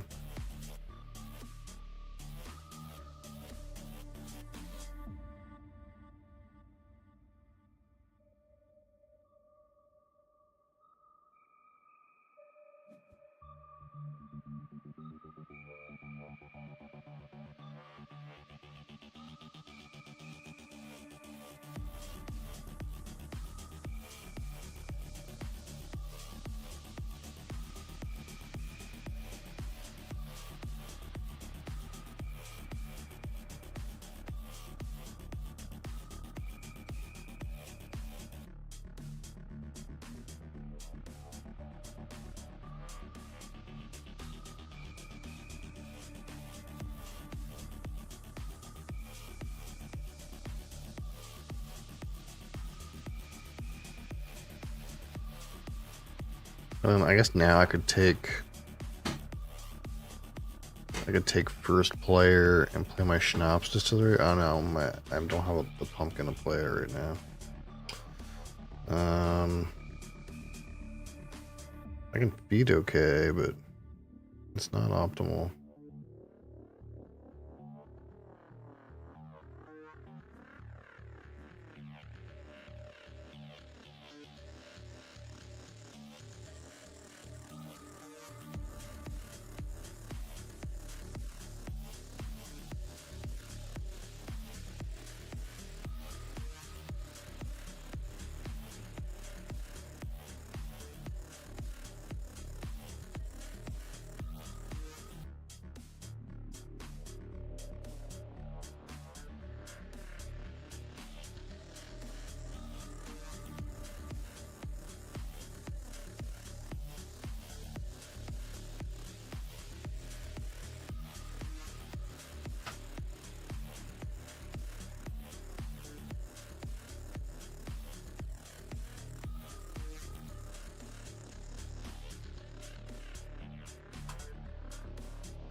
Oh, there he is. There's the stone into food guy.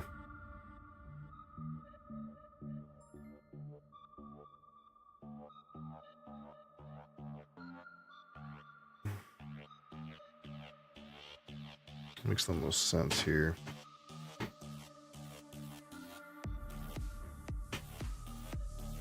Need reeds. There's no reeds. This. Can we fence the rest of that? What am I feeding? I'm eating a sheep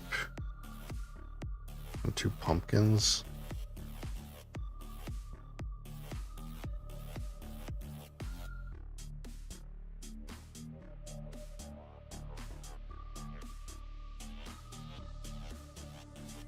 I guess that's what's happening.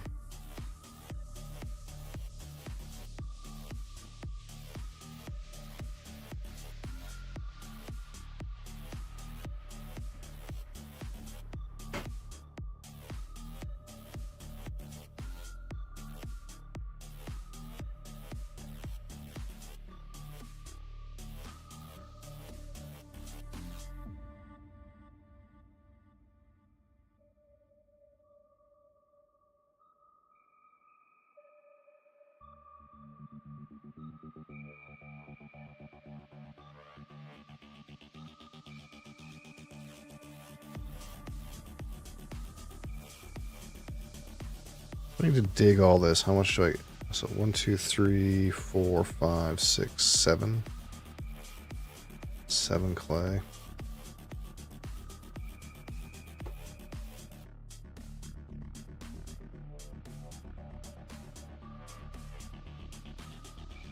Could do that.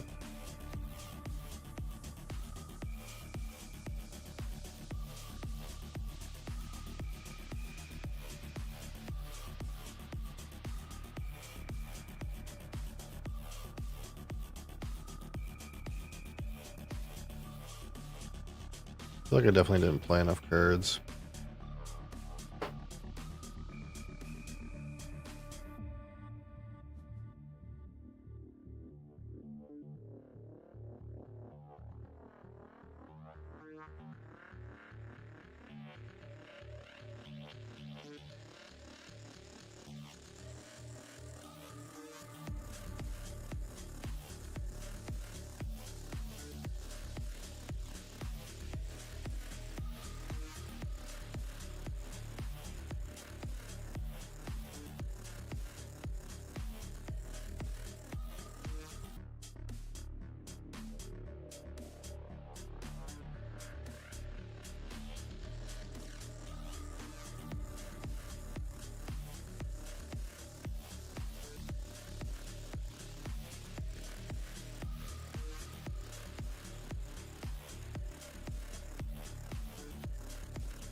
There's only 3 rounds left. Not a lot.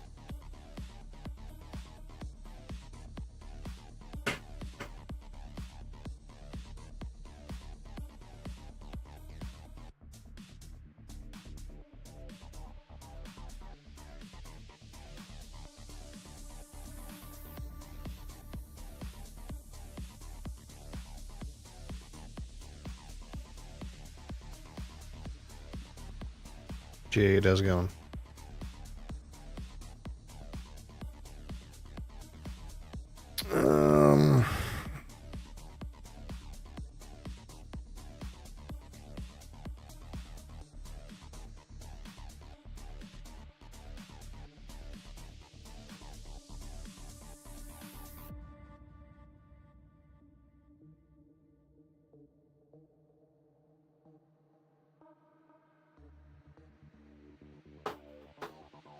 The kitten game. What is said kitten game?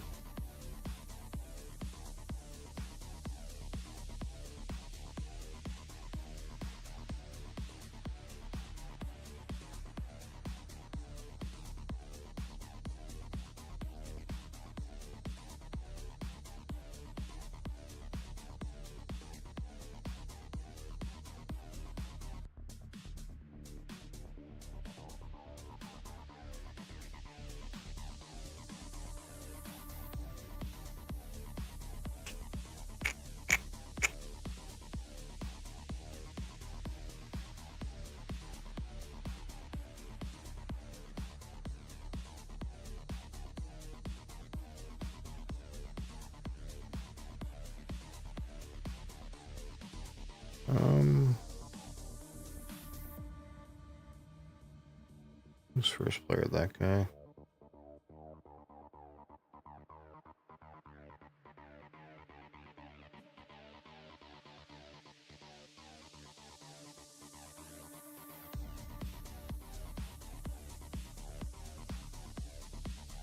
Oh, I can't build another. Shit. I guess I gotta do like this.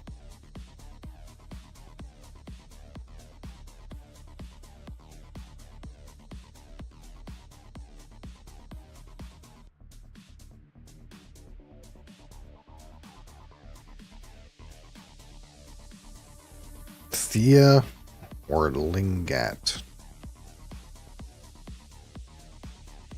Either way, it doesn't matter to me. Jade was the most phonetically easy to pronounce thing in the 3 strings, you know?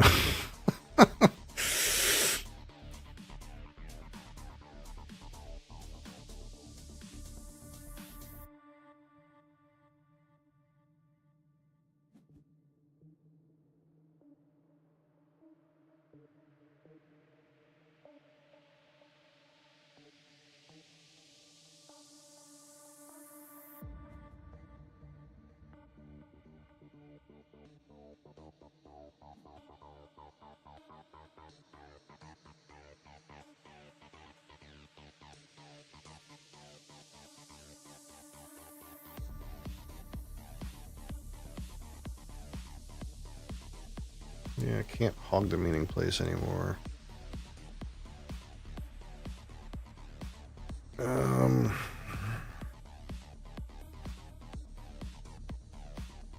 I guess we just get this guy out there.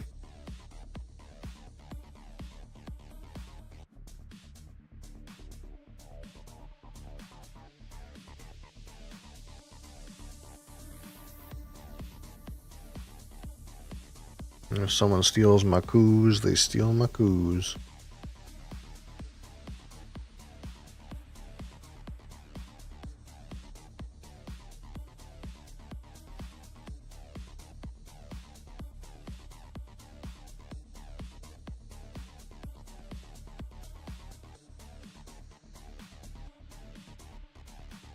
How do you get my beating rod?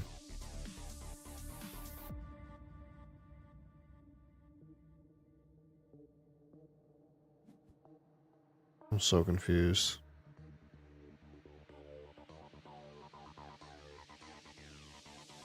That's my beating rod.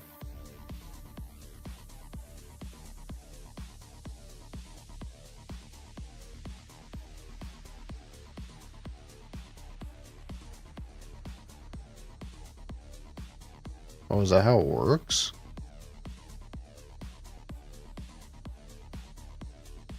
You use it, it goes to the next person? Oh, I didn't know that's how it worked. Huh.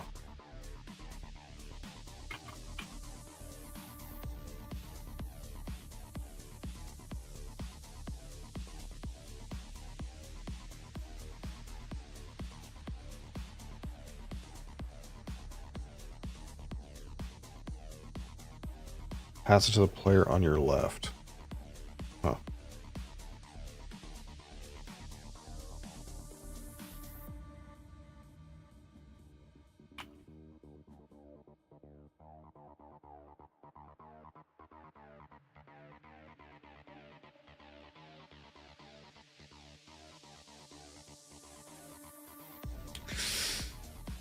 9 p.m.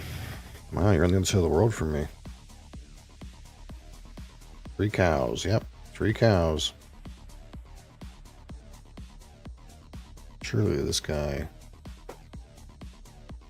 Oh. Okay. I'm gonna take the 3 cows, I guess.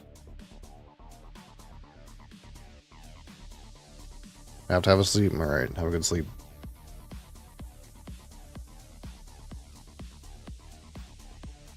Alright.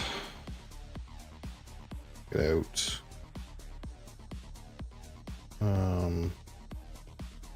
Put sheep in here, I guess.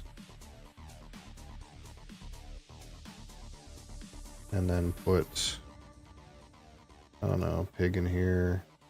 And then put 4 cows in here.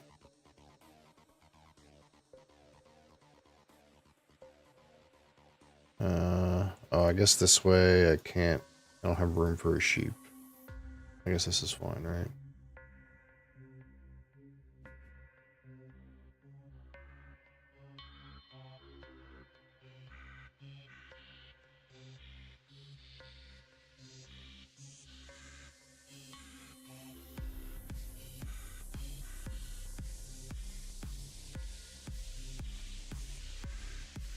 Now what do I do? Game trade.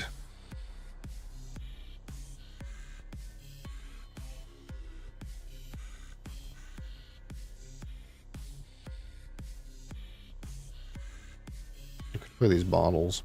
It's reasonable.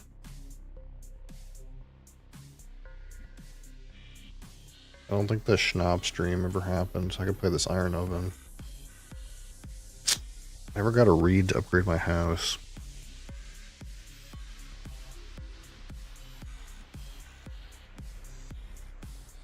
Ooh, that's not a bad spot. I guess I'm last, though.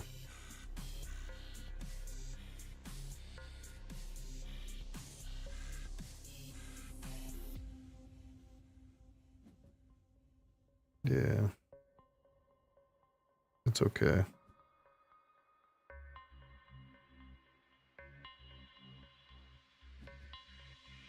Look at all that clay, what the fuck?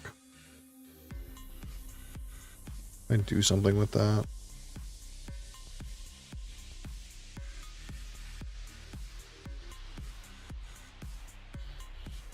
Not, like, really.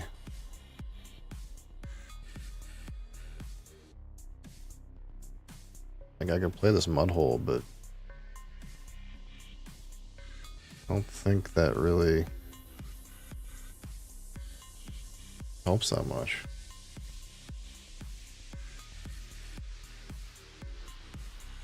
And a cow and a pig and a sheep. Does that, like, get me in here?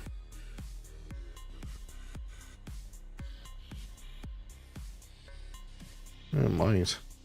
Might be worth a few points.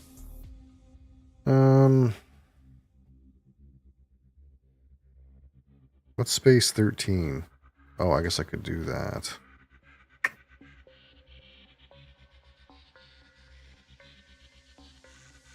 I need this.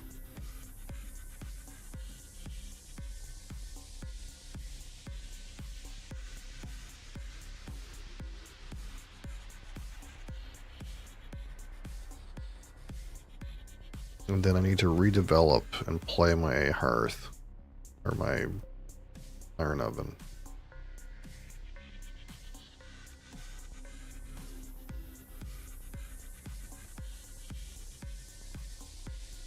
And then what? This doesn't seem like it's it.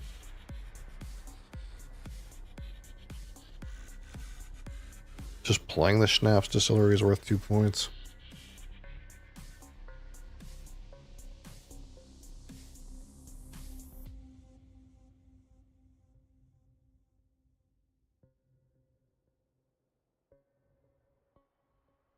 This is a really, like, pretty low score, though. Like, clearly a person should be able to score more than this. That's kind of a wild dump there.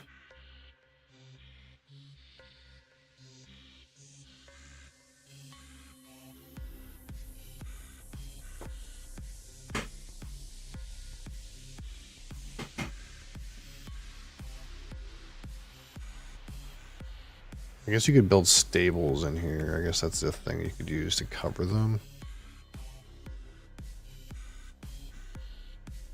So not unoccupied or whatever. He took the clay.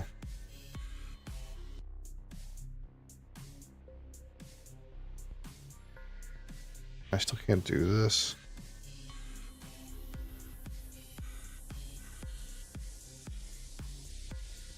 Is it per room? Oh, fuck. Is it per room? So is it like 3 clay and 3 reed? Shit.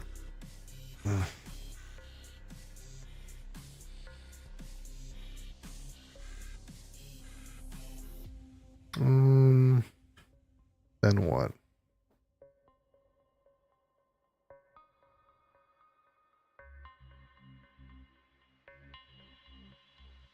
I guess this is like 2 stables. Can I build multiple? As many stables as you want.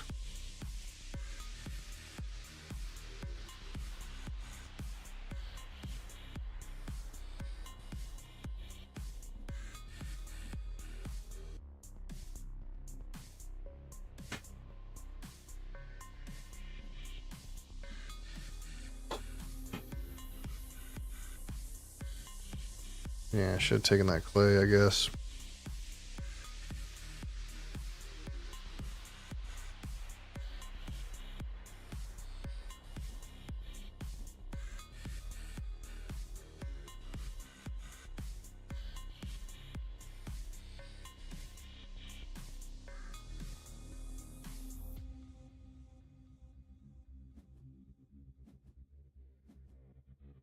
I still like last, yeah. 1 reed, 4 stone. Oh, it's 1 reed plus 1 stone, 1 thing per, yeah. Okay. So I'm just missing the clay. I was missing 1 clay.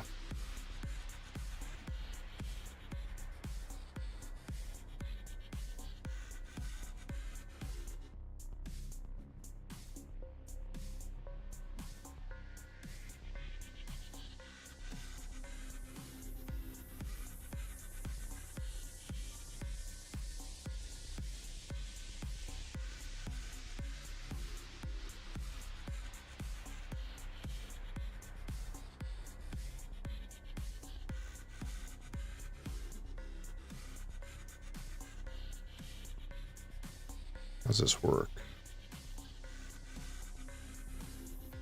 Is that...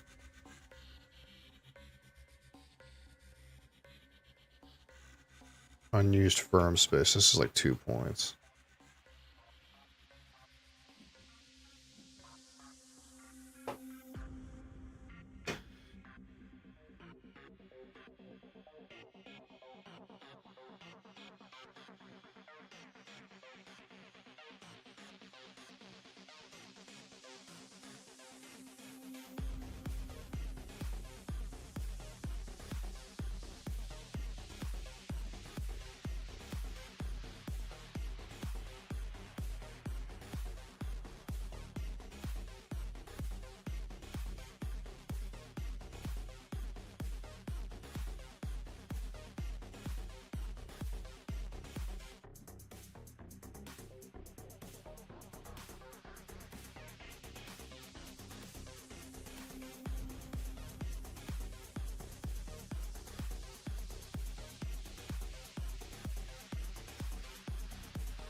Maybe a 4th room is advisable too.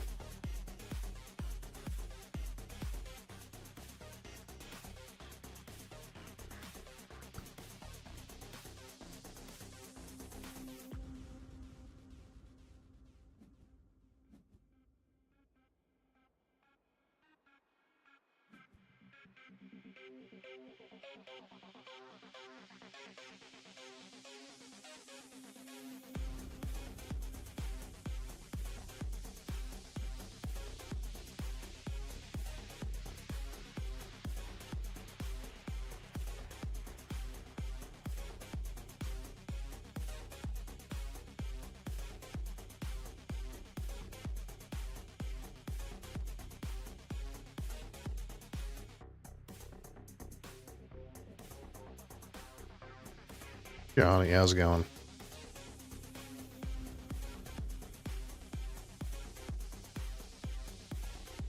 Mr. Bees Knees, how are you?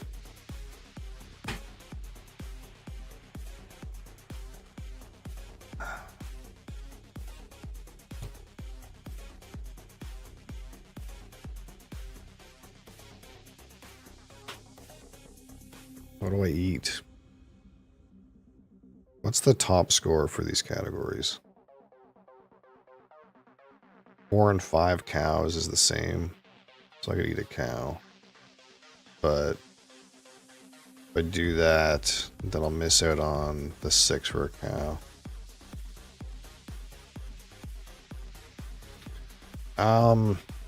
This is a game called Agricola, which is basically like a farming game. I can't remember the setting, but I know on the box it says something like "not an easy time for farming" or something like that. It's like subsistence farming. So, basically you have these like spaces that have different actions, and you send your farmers out to do little actions. And by the end of the game, you kind of have to have a little bit of everything to score points. So it's like having some fields is worth points, and having some cows is worth points, and having some pigs is worth points. But it's like if you have a whole lot of cows, it's like worth less than having like a little bit of everything. So it's like the goal is to like have a well-balanced farm, more well-balanced than your opponents, I suppose. Productive, but well-balanced.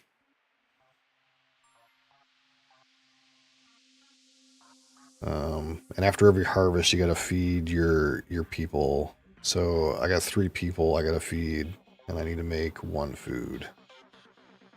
So what's the payout for boars here? See, if I eat a boar, then I won't get the extra point. But I'm in a situation where if I eat a sheep, then there's not enough for them to breed anymore. Maybe I just eat a pumpkin. Pumpkin's worth. 2 pumpkins is 2 points.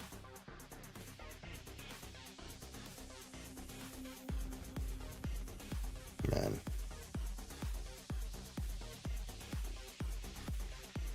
I guess I'll eat a pumpkin. I don't know if that's right.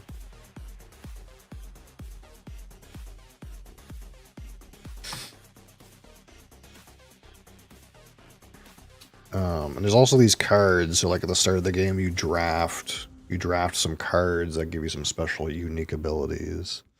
And there's so many of them, and there's so many words, and I don't know what they do. So it's a learning process. It's quite tight though. It's a lot of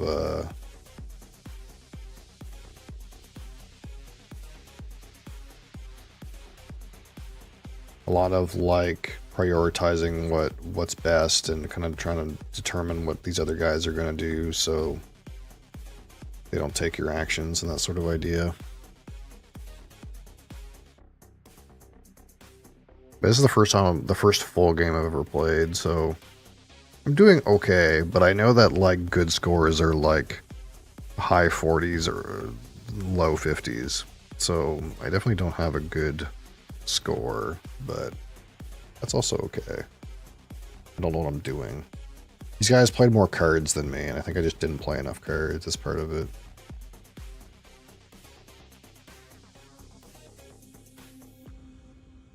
I definitely missed opportunities.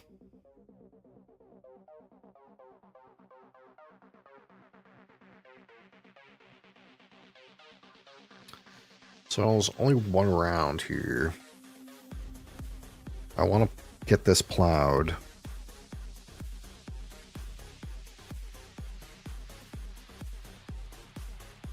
But I kind of also want to get this house flipped. And I'm missing a clay for that.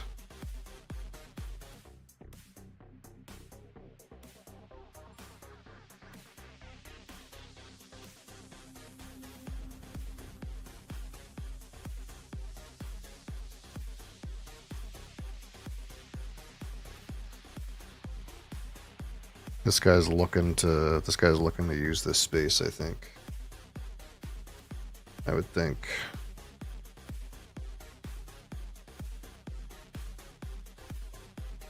Maybe I fucked up by not using this too. I don't know. Maybe I didn't take first player enough. I don't know.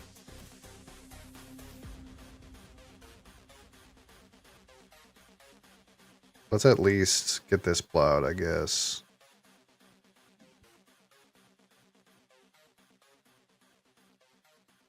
I don't know if that's the best action to do,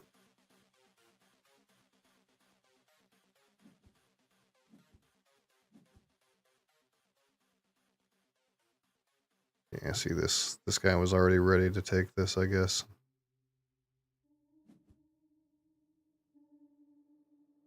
These guys did like... I had a lot more points early, but I think it's because like these guys were banking early and then they converted all their stuff into points later. That kind of makes more sense. That nice stayed on 3 guys, and these guys got more guys than me. I don't know if that was right.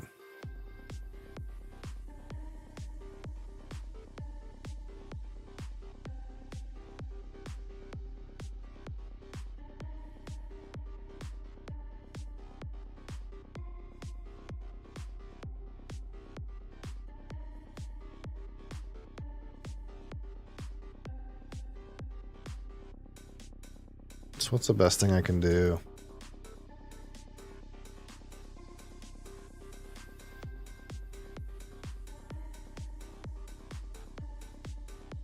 I want to play this oven. That's worth 2 points, but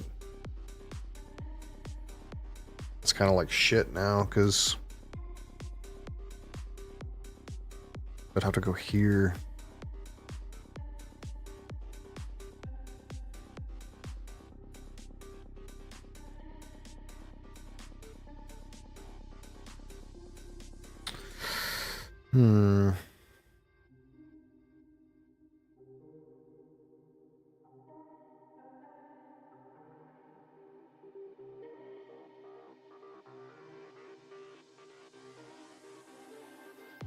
And there's something about food as well. I guess if I play the oven then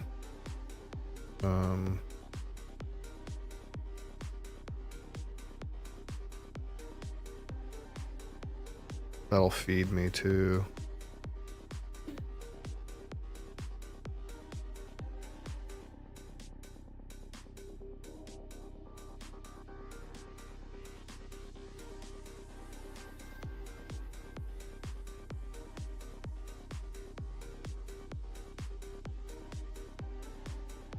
Yeah, not getting this flipped is probably really bad.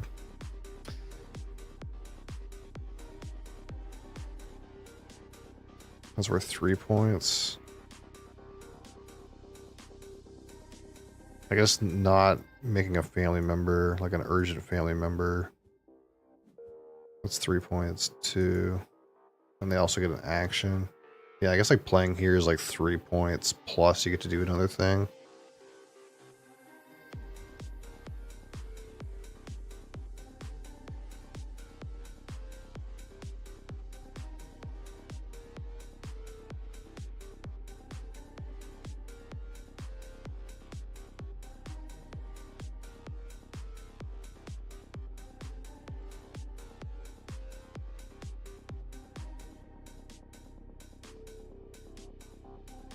I'm gonna pop up a couple brackets when my sheep breed, but my stuff breeds, but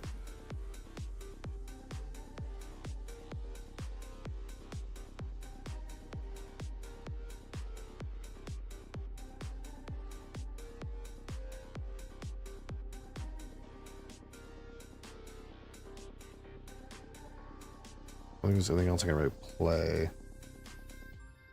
There's a world where I was probably supposed to play this bottles at some point. That's not gonna help me.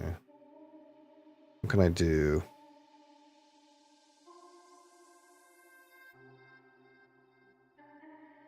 I guess a pumpkin is a point.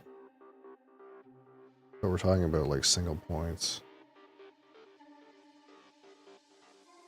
How much green do I have? 2. Those 2 to 3 do nothing.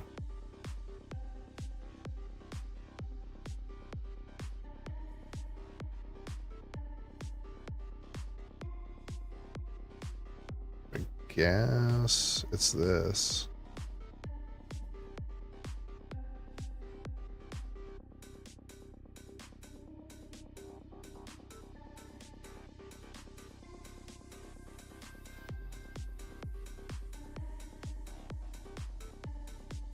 Just kind of grabbed a whole bunch of stone.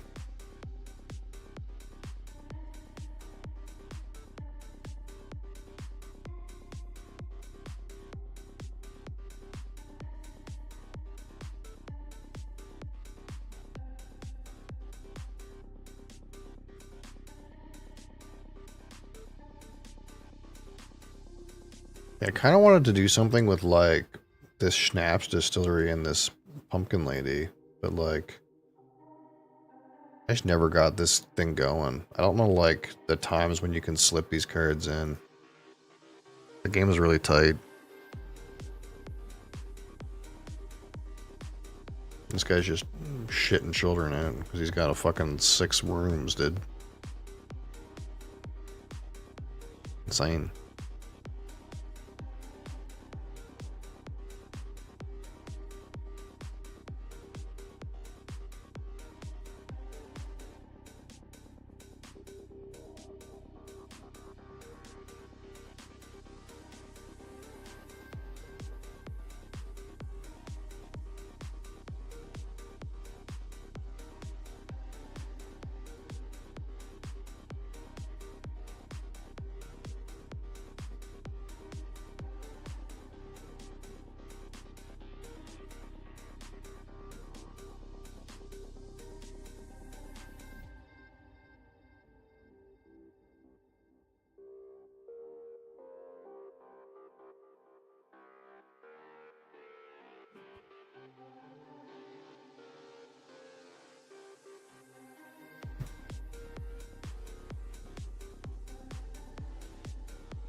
Rough, you know, it's rough. Hard game. The game is like pretty old too, so it's like a lot of these people know how to play. They're knowers. I'm not a knower. I'm a noob. Yeah, this guy started doing this thing right at the start of the game where like he would just crank out food with this like chef guy. Like he made 20 food with this thing. And that seemed like pretty good.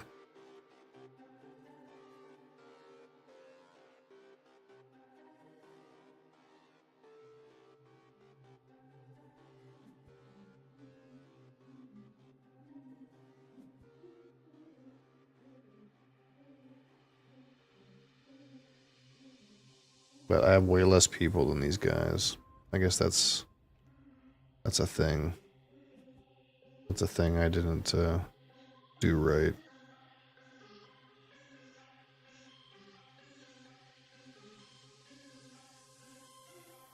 The space is pretty good. It's like 3 plus. 3 plus another action. That's like a lot of points actually.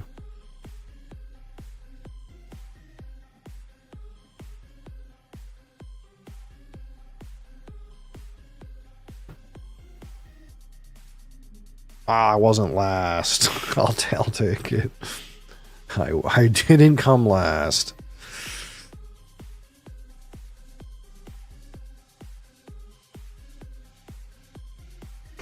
You know, see, like the difference between me and this guy that seemed like he was doing really well is mostly because he has like more dudes. He has more people than me, and he upgraded his house.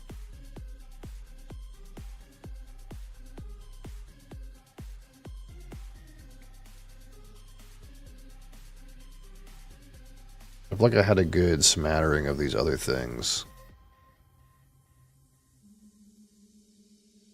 Fenced stables is worth points.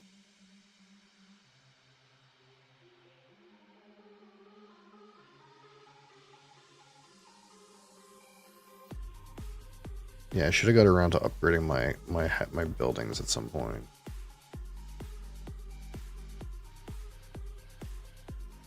This guy had 6 rooms. That's like so excessive.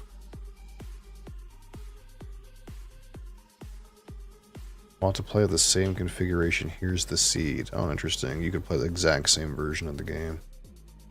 Same randomization. Okay, well, you know. GG. GG.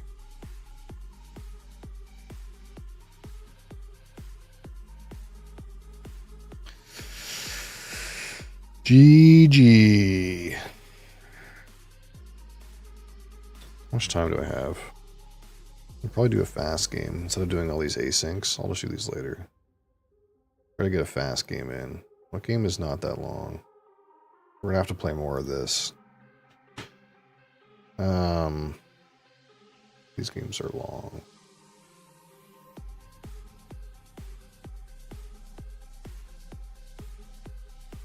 How long does this take? Realistically. With 4 people. Too long.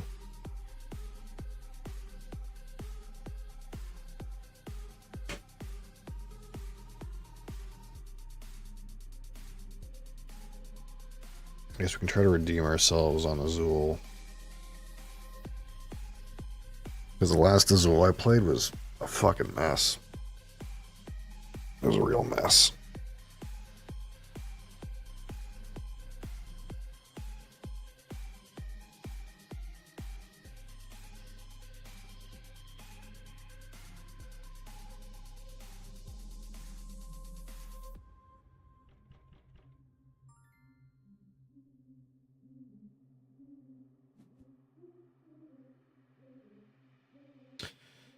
Okay.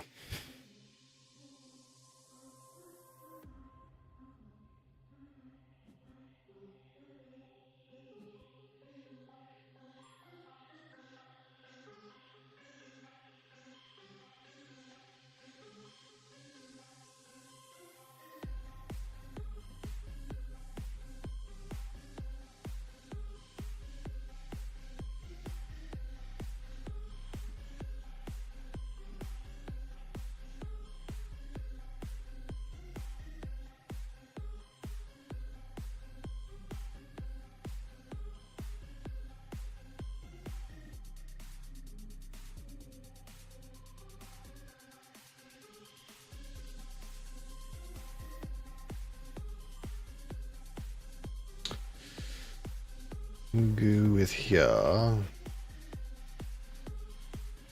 That guy's gonna get that.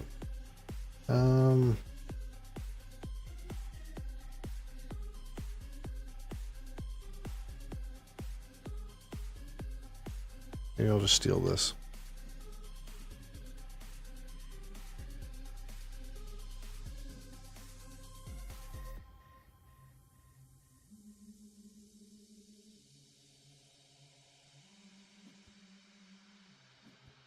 So this guy's gonna want to take 2 teal, and I can get the 3 blue.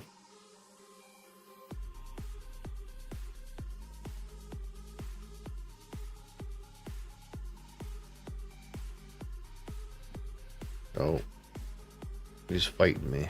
He wants to fight.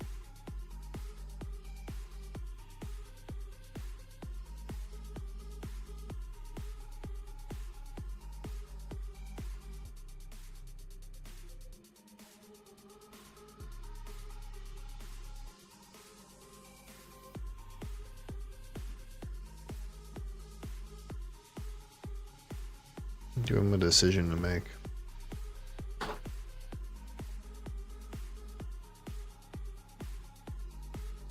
Oh, that guy's gonna...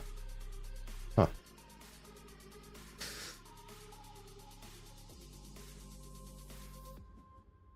Interesting. 4-player game, always wild. Always a little wild. Yup.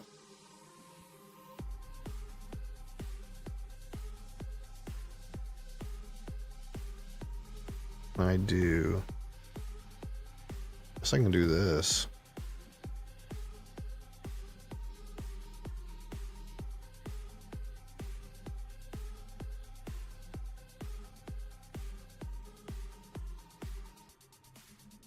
Make that guy upset with me.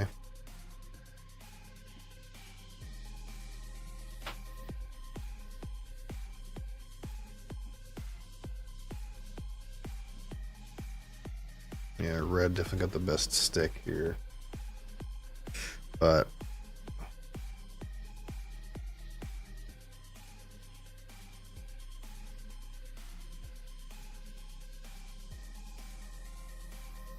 there's no way he's gonna lose 4 points to screw me over. There's no way. There's no way.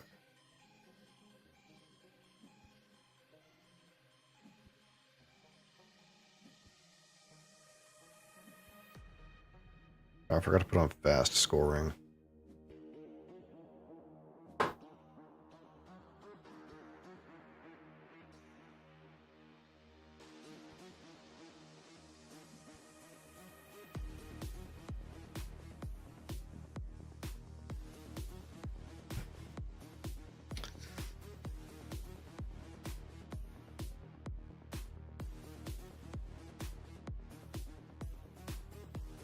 Oh man, that's rude. What a rude deal. Really rude deal. Oh. Interesting. I gotta get this in before I can't get it anymore. I guess he knows that we're kind of like somewhat fighting over this bottom row too. He can kind of have that though. He placed a bunch of tiles not in that column, so it's like not a big deal.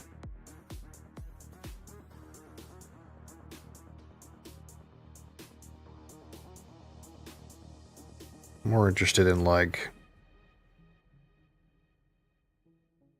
getting 2 red and 3 blue, stuff like that.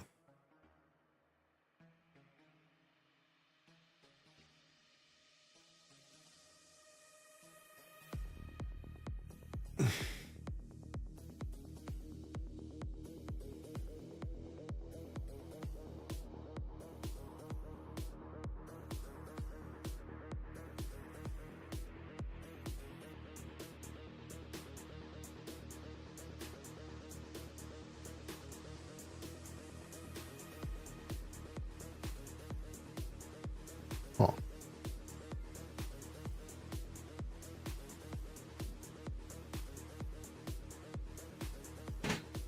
One, 2, 3, 4, 5. 1, 2, 3, 10.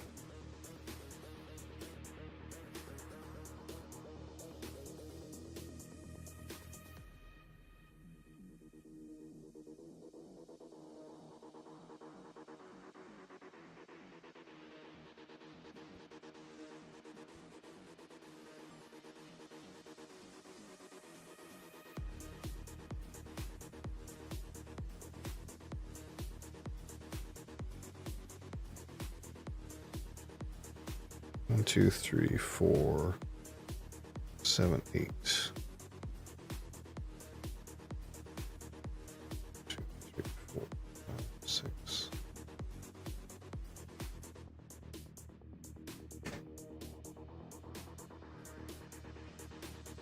Interdasting.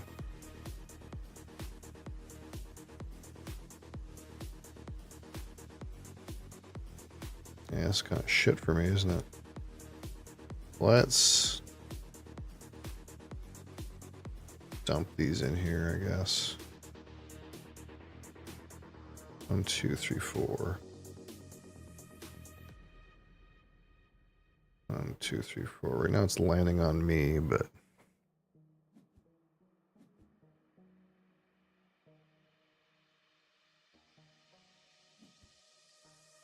he's gonna take that clump. Okay.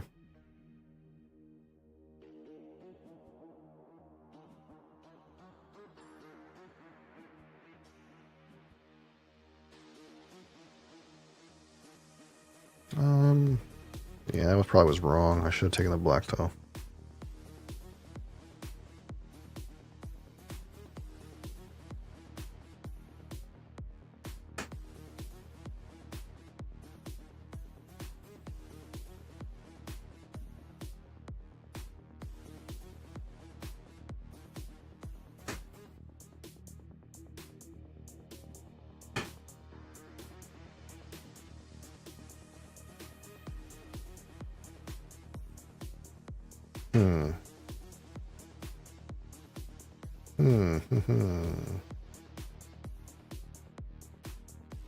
Where does he stick these?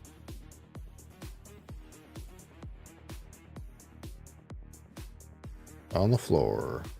Interesting.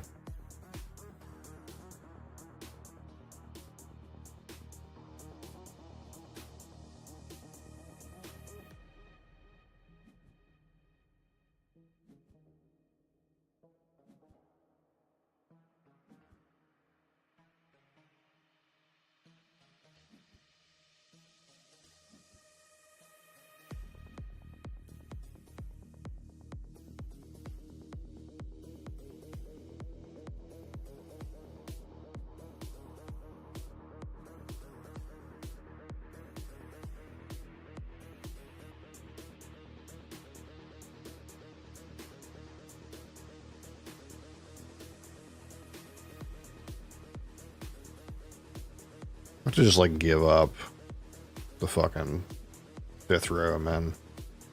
There's too many people fighting over these black tiles right now. It's just impossible.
We do here.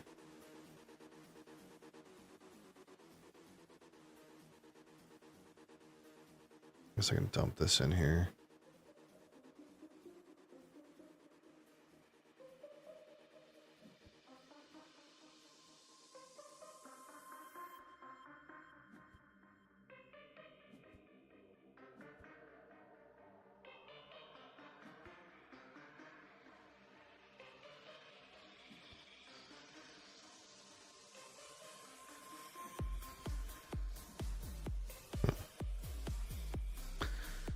Well, taking these, I guess, is pretty efficient.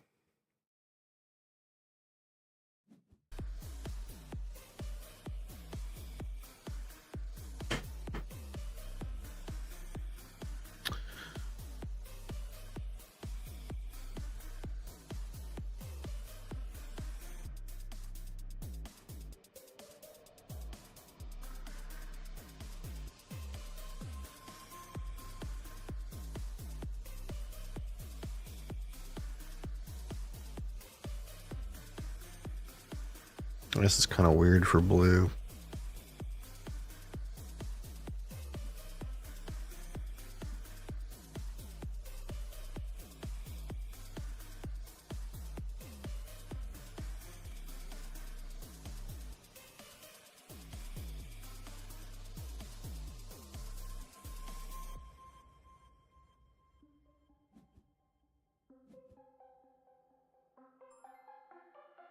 I guess this goes on the ground. There's no way I'm taking 2 reds and putting them there.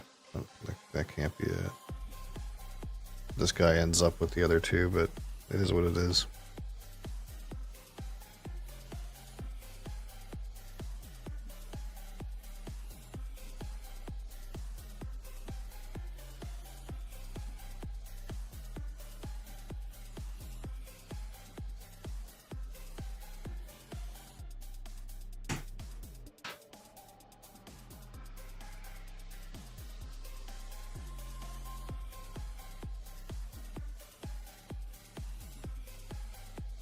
It's got close. Got a close game, you know.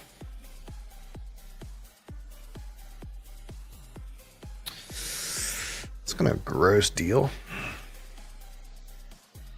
do I do with that? I can take 3 red.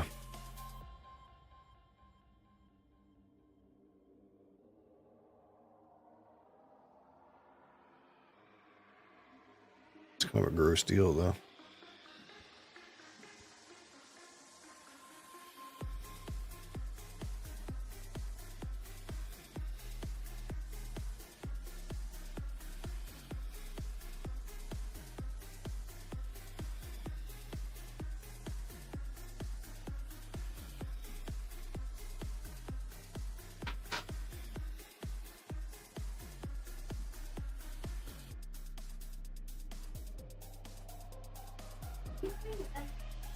Yeah.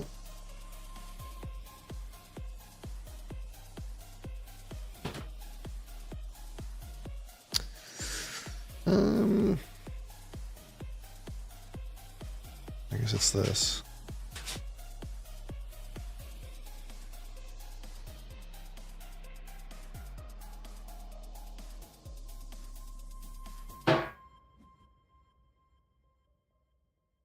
Yeah, we're all fighting over these single black tiles.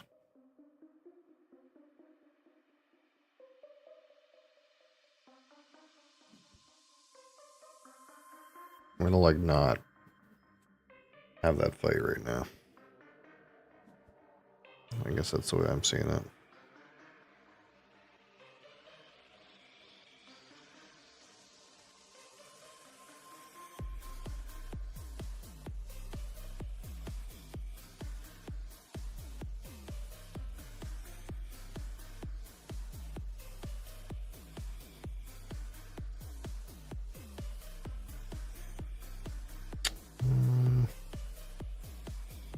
Could this get dumped into me? It could.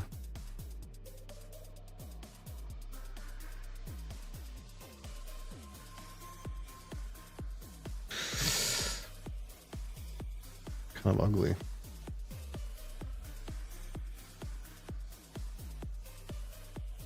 I guess we're doing this just so that I don't get in a weird situation where something gets dumped into me.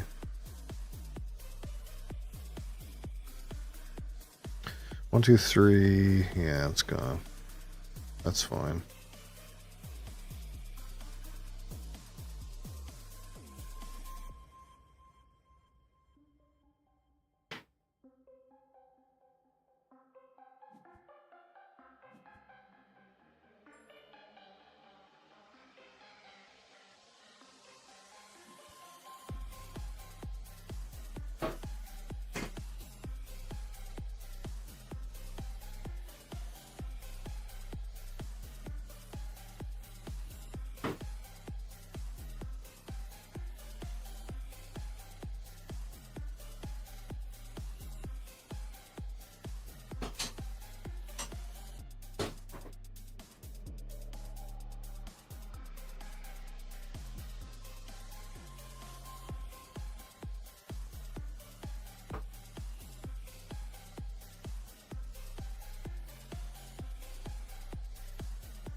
1, 2, 3, 4, 5.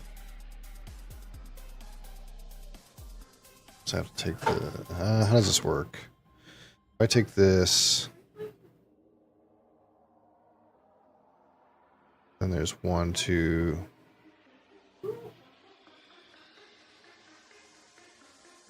So I'm supposed to take this one, right?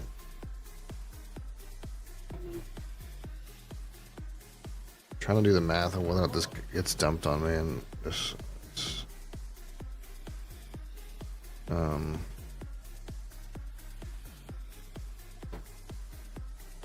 There's 4, 1, 2, 3, 4. So I gotta take this one.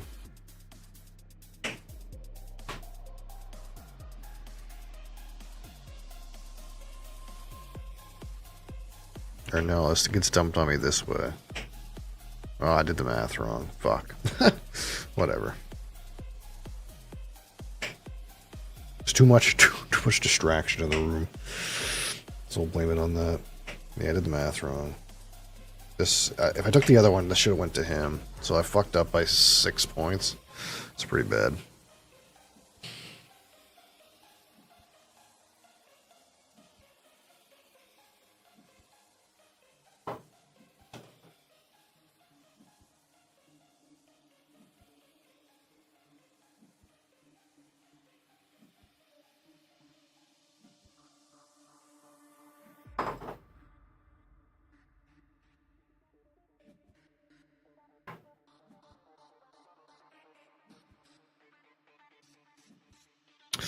Yeah, that's pretty bad. Yeah, instead of it being close, it's not close. Womp womp.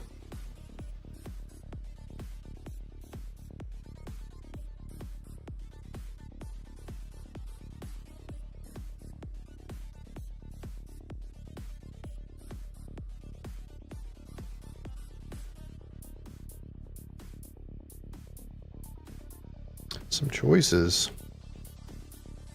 I gotta get this done.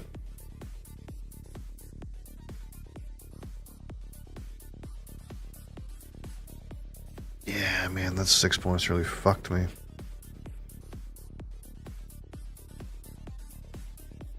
I guess it would have been 5 because I would have put something else on the floor. Yeah, 5 points.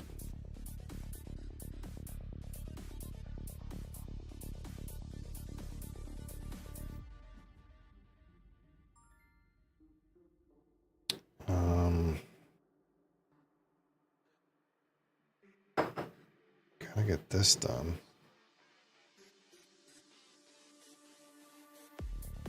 Wait, how much is this worth? It's actually worth more to do this.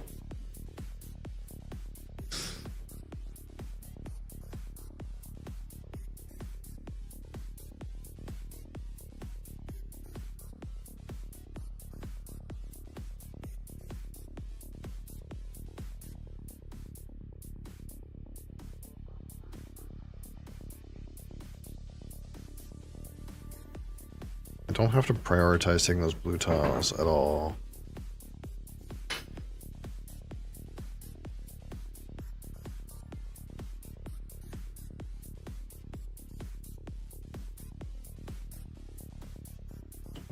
Wait. 5, 6, 7, 8, 9. This is 1, 2, 3, 4, 5, 6, 7, 8. Yeah, that's fine.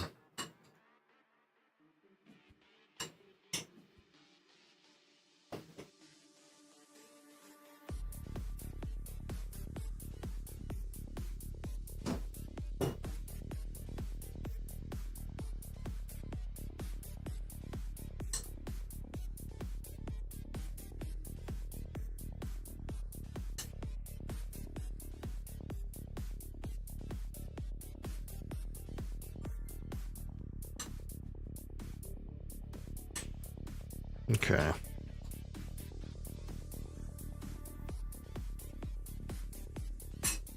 Yeah, I don't think I win because this guy completed another column over there.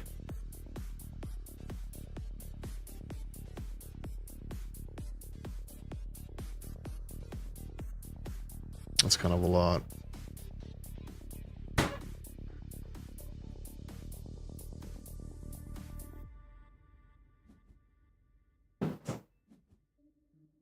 Yeah. I don't know that 5 points would have mattered.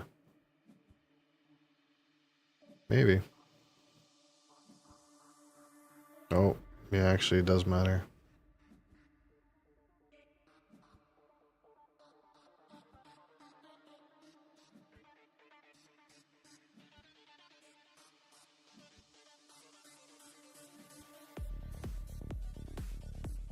I think.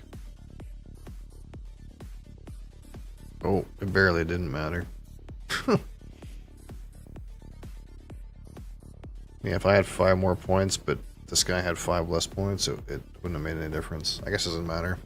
This guy pounded me though, this coffee guy.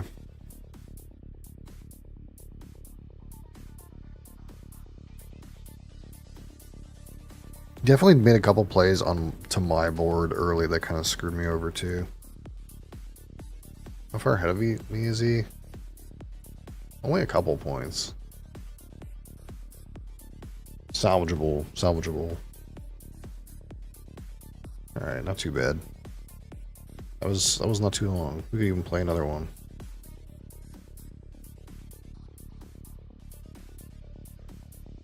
Let's turn on fast scoring though.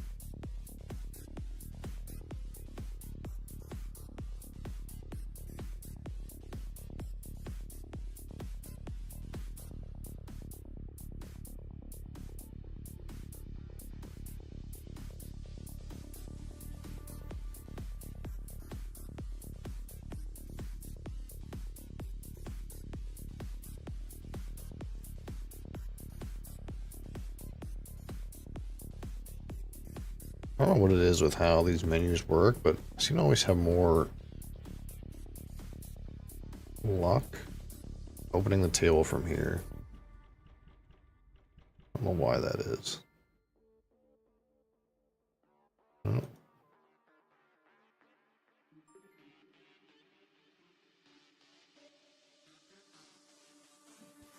Who's declining the game?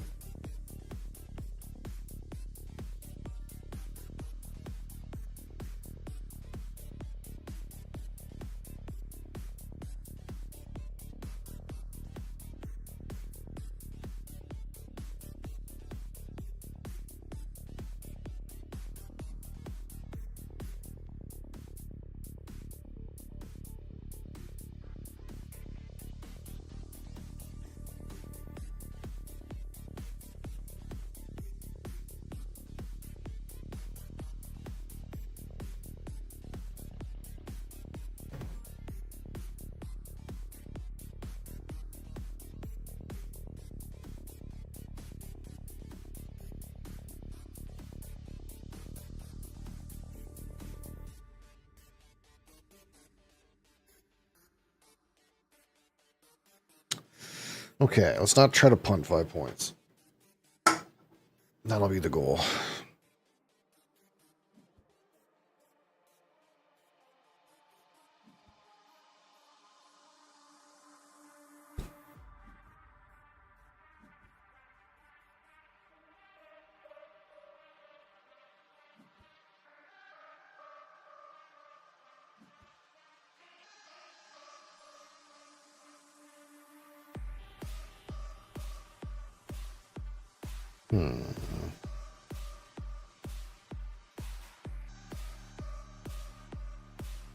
Where'd you go? Should go on the other side. I could. Yeah, I could.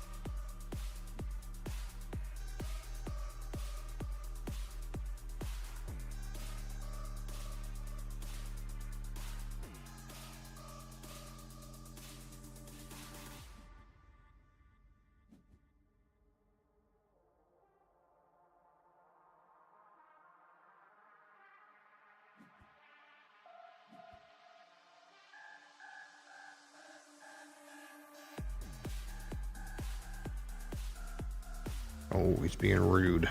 A rude boy.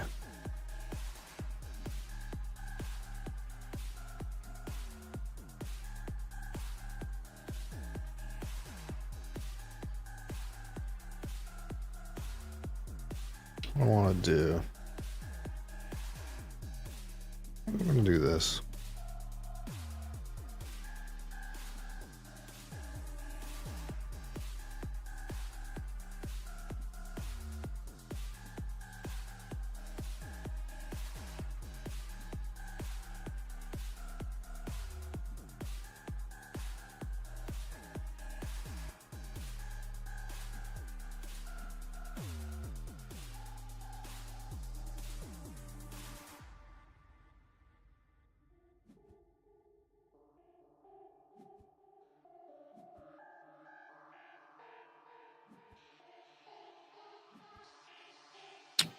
That's not great. It's not great at all.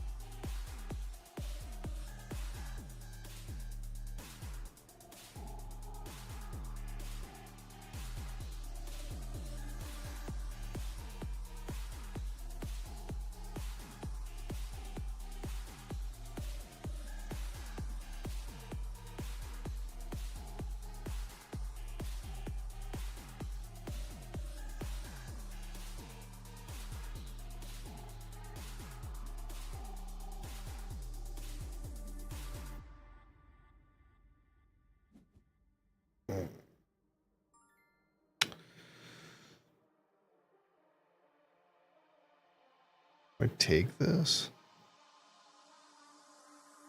Start playing black pieces.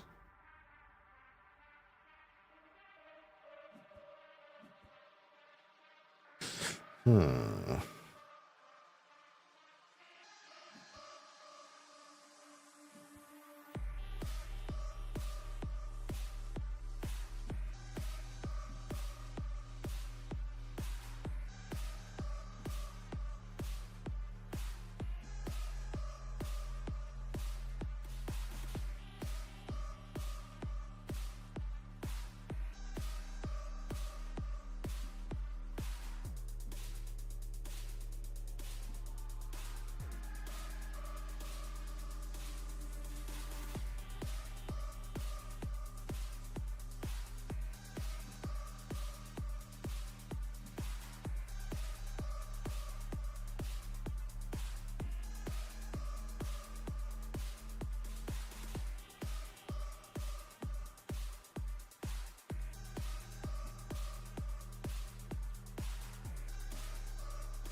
Man, this is not going great.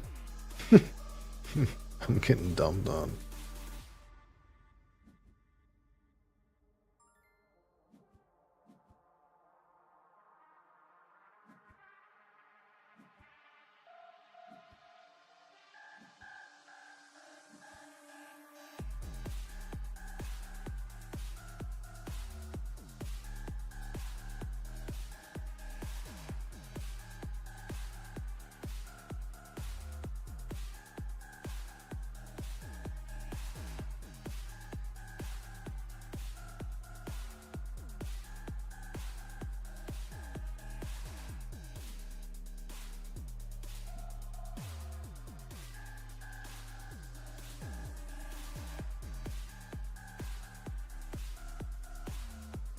Oh, I see. This guy is like hard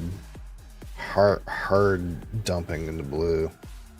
I guess that's why it makes it kind of weird. That's what makes it kind of weird. Okay.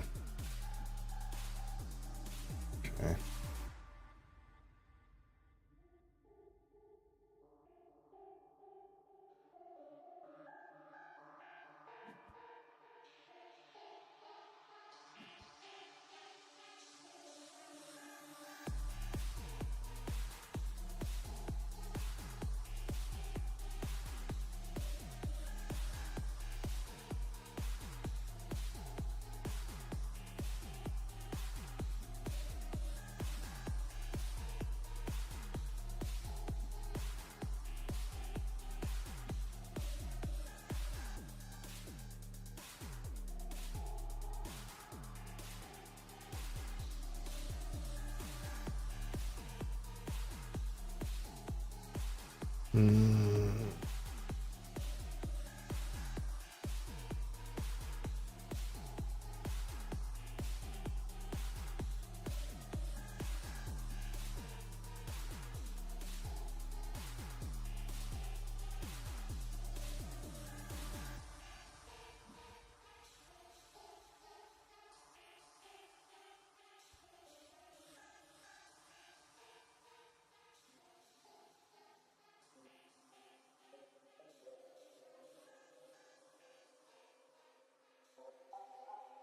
How'd this guy end up on the same side of the board as me? Oh, so... I guess I fucked up. I don't know.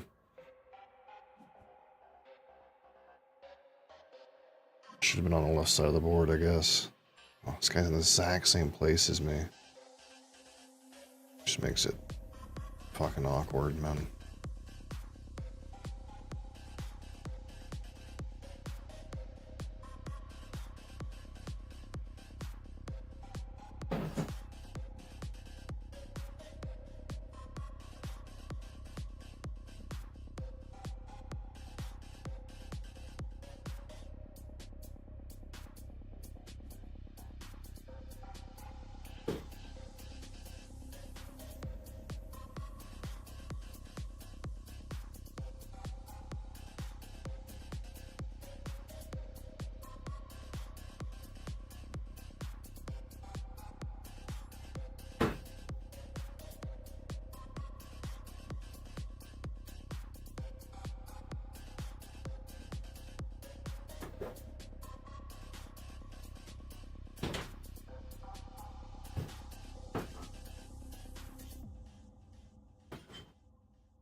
Bleh.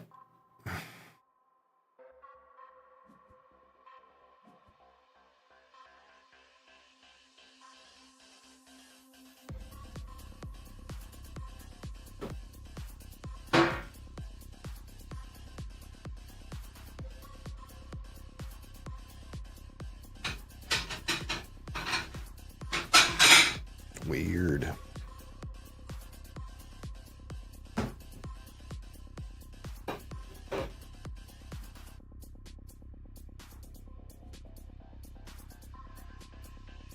What, you?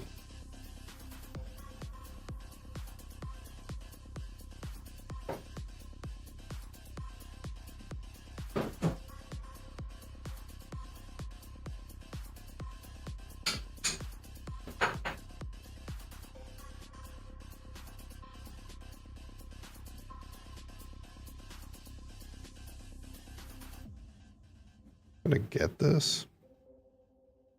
It's kind of wild. Take this too, but I need to get this happening. He's gonna get that though. Hi, you.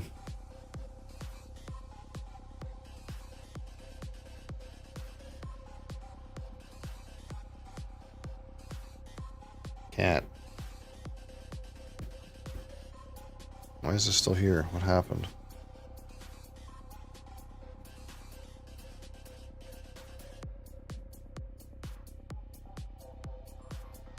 What's going on? I'm lost and confused.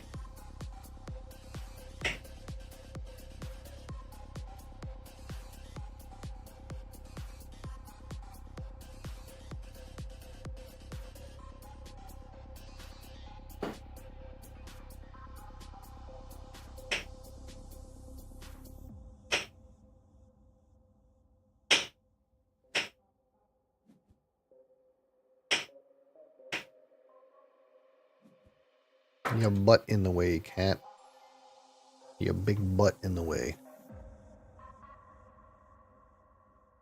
Your big butt in the way.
I can't see nothing. You gotta come over here.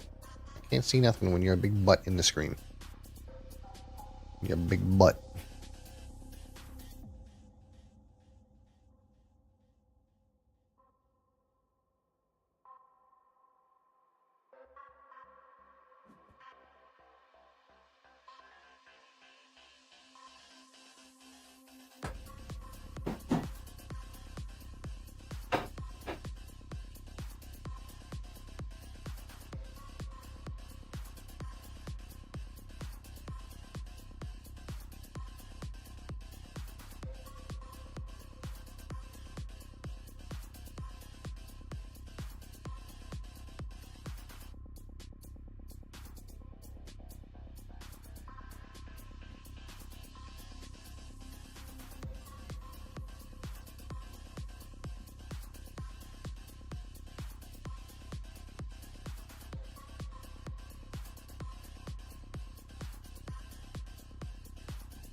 Okay.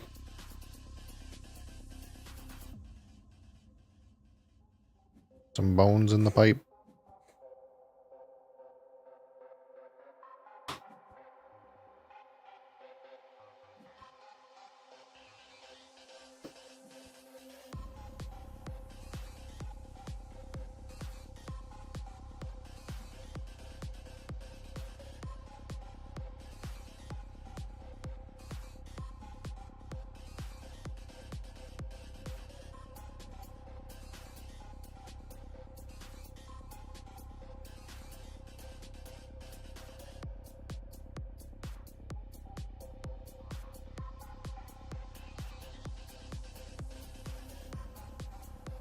This game's so weird because people are going for 5 of a color. 2 people are going for it.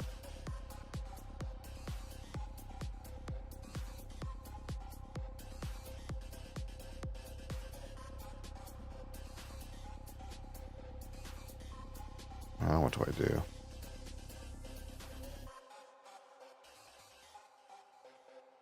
Looks like I start putting blue in the bottom. That guy over here is not taking blue at all. Another guy wants all the blue.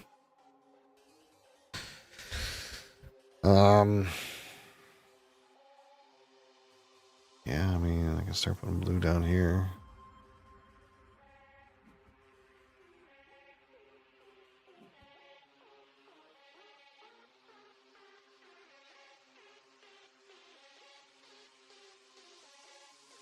And there's a world where that guy takes the red and that guy takes the remaining blue because otherwise he won't get it. And then I end up with 4 teal, which is perfect.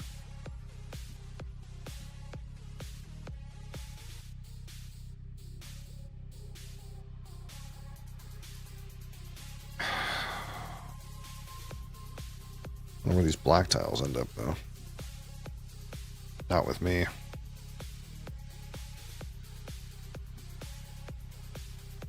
I guess they end up on that guy's floor. Fucking unlucky. Splat. A big old splat.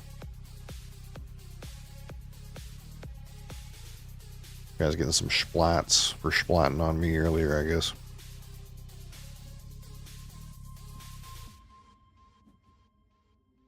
I'm feeling pretty good about this game, I guess. Never seem to get the first player marker, but...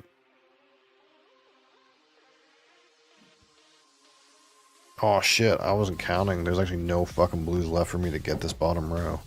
This bottom row is fucked. That's okay. If I complete 2 rows, that's alright.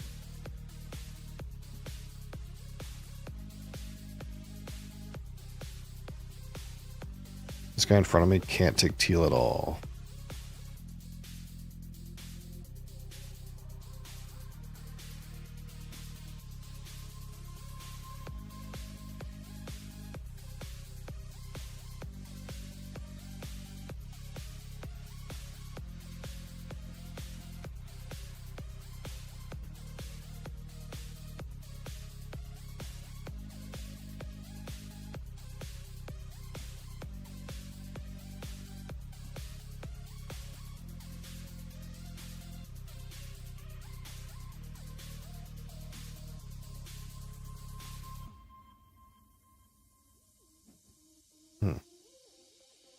How do we go about this?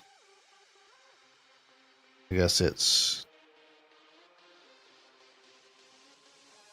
take 2, put these here, and then maybe randomly hope that I end up with the 3.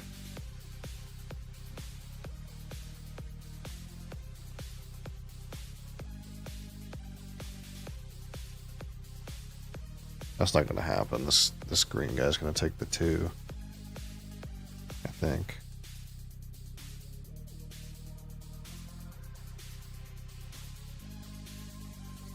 Maybe not.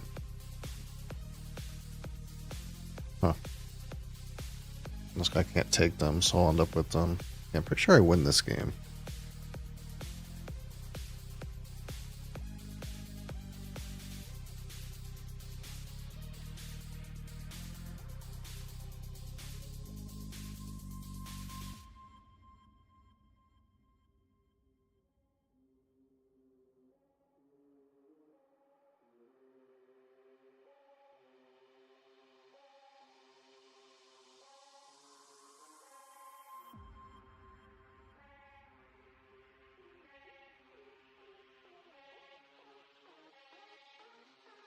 Or this guy's gonna go offline.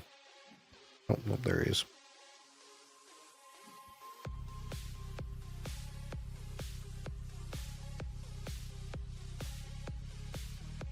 Action already in progress. Something weird just happens.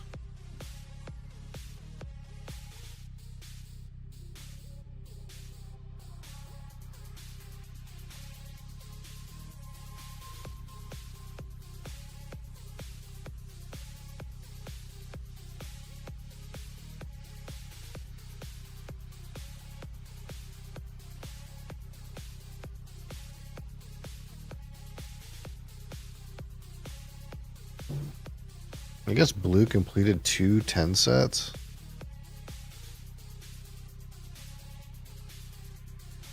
That's it, right? Oh, I completed a teal 10 set. I don't even notice. Oh, it's even grosser.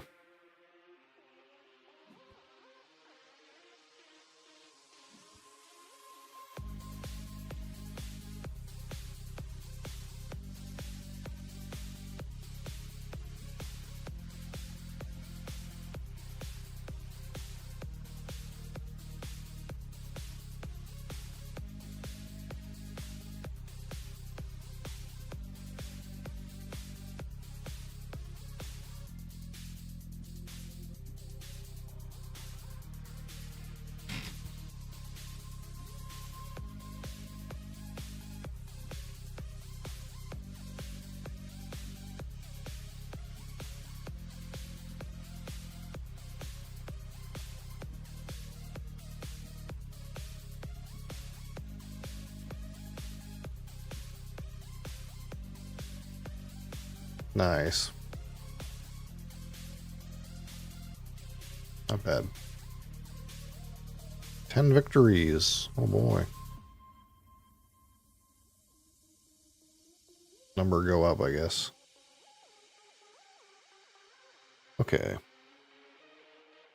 So enough of that.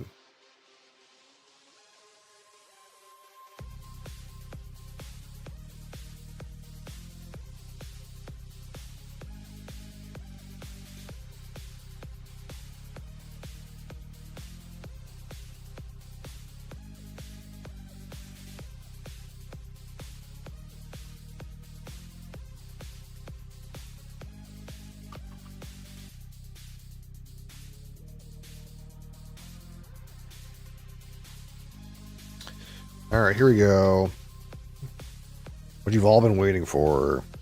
Some fresh crack whiskey. What are the ones we talked about yesterday? All right, so first one we have again is the North Star Spirit single malt Scotch whiskey from the Linkwood Distillery in Speyside, 14 years of age, at 57.5% alcohol. And it has been matured 14 years in a refill sherry butt Refill sherry.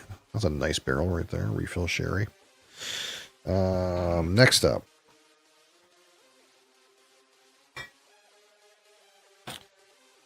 This is another one that was on there. The Nika whiskey single malt from the Yochi distillery. This is a Japanese whiskey.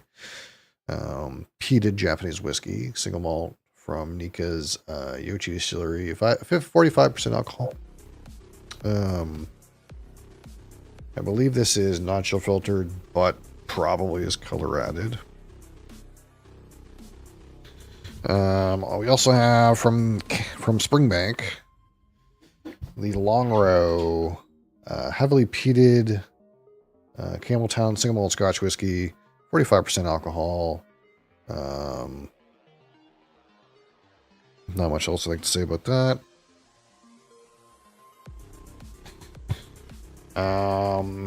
Old malt cask bottling from the Milton Duff Distillery, 13 years of age, 50% alcohol, and this is matured in a canasta butt.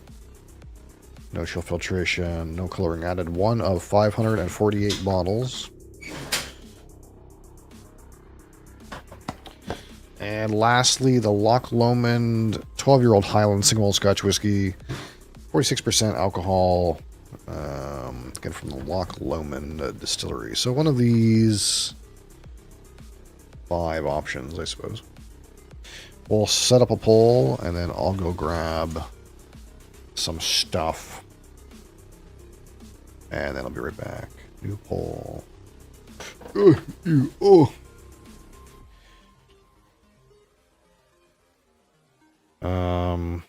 Linkwood 14. Nika Yoshi, Nika Yoshi, Long Row, Milton Duff 13, and Loch Lomond 12. Boom. Content does not meet guidelines.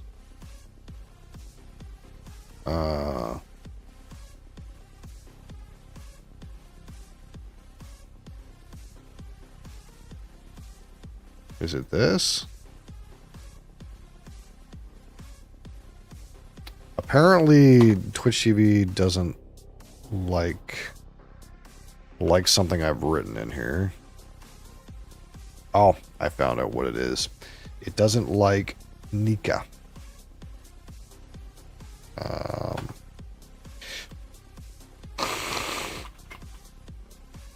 I guess it's Yoshi single malt. How about that? It does not like the word Nika.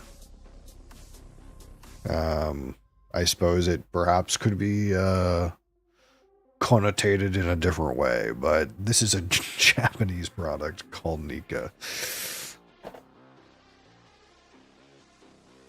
Sorry, Twitch, I guess.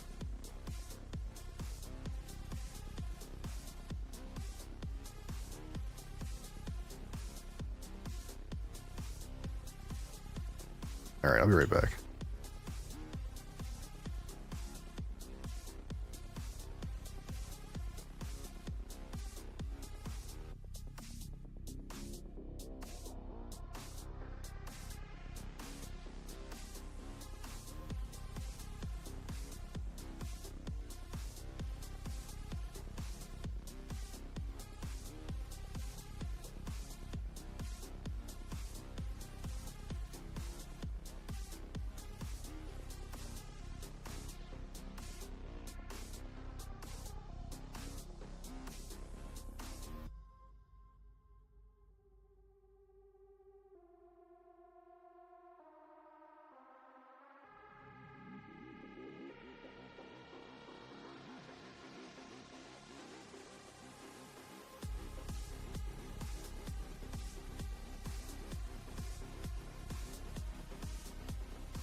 Okay.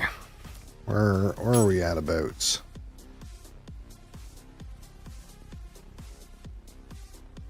All right. Anyone out there wants to vote in still? Again, we have Linkwood, 14-year-old, 57.5%. Refill Sherry Butt. We have Nika Single Malt Yoshi, 45%. We have Long Row Campbelltown Peated Single Malt Scotch, 46%. We have the Milton Duff 13-year-old Canasta Butt, 50% alcohol. And the Loch Lomond 12 Highland, 46%. That's what's on the docket. One of those wands.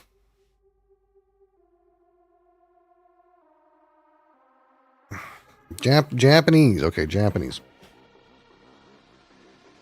We don't talk about Japanese too much because it's hard to get. But here's one. And it is not a product of Japan. Well, it is a product of Japan, but it is not a product of Japan, as we say. It is a Japanese Spirits and Liquor Makers Association compliant whiskey. So it is distilled and aged in Japan. Mosley's here. Hey, bud. What's that goop you got on your nose? Let's get rid of that goop you got. Are you going to chill? That's normally where the bottle goes. But if you're good, I'll allow it.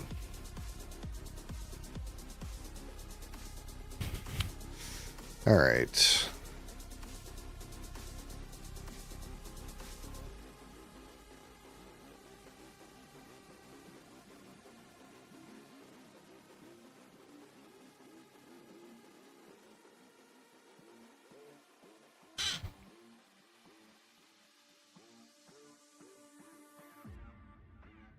Can you not? Can you not? No buttons required for this broadcast. All right, here we go.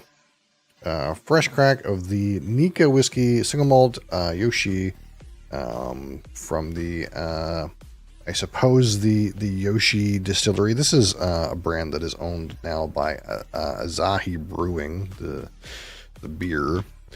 This is 45% alcohol, 90 proof. It is non-chill filtered, but it's probably color-rounded. And Mosley, we don't need you to press buttons on a keyboard, buddy. I know, man, but we don't need that. Ah, he stopped my recording. That's naughty. We're going to have to rehash that a little bit. You stay away from keyboard. All right. So again, today, the Nika whiskey, single malt Yoshi, Japanese whiskey from the Yoshi distillery in Hokkaido.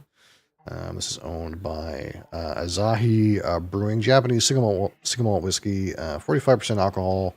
It is 90 proof, non-chill filtered with probably color added. It is a non-age statement bottle. It's hard to get age stated Japanese these days. So this one is non-age stated.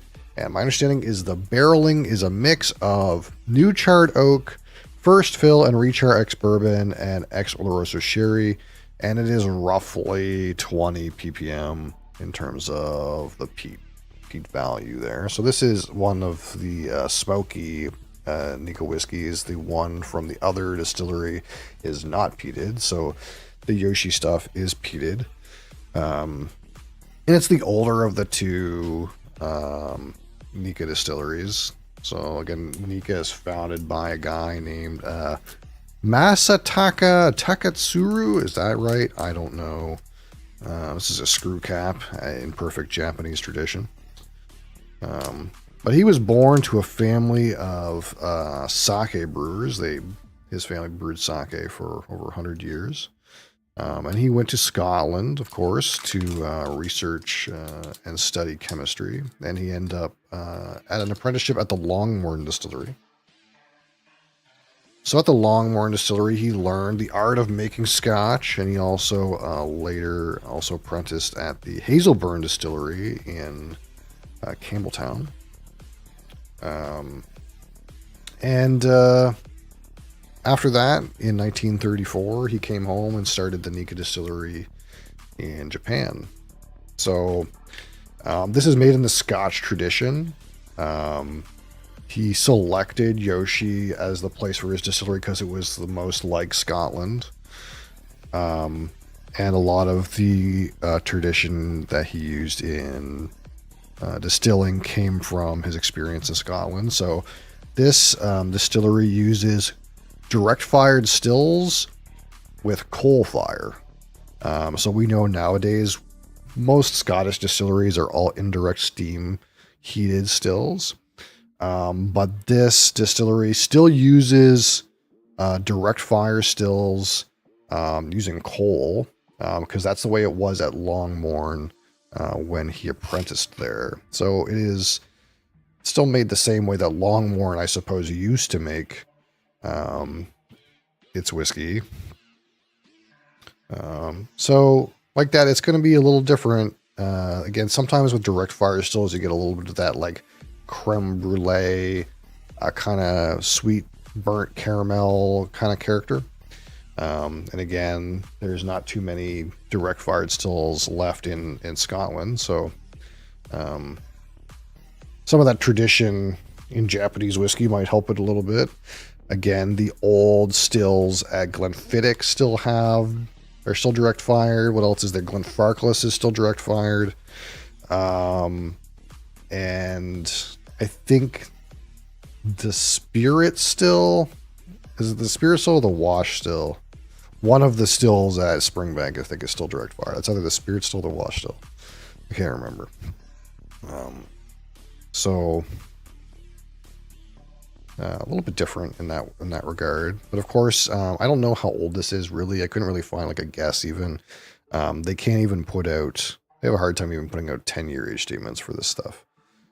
So it's probably youngish with some old juice. But it is, again, kind of like mid-level peated. You wouldn't know it, though. It's very fruity. It's like, the peat presents almost like someone smoking tobacco in the room. We're going to give this a little bit of more of a time, but first impression, like that orchard fruit hit is very apparent, but also like a subtle smoke. Again, like, I don't know, like you're in a cigar lounge or something like that.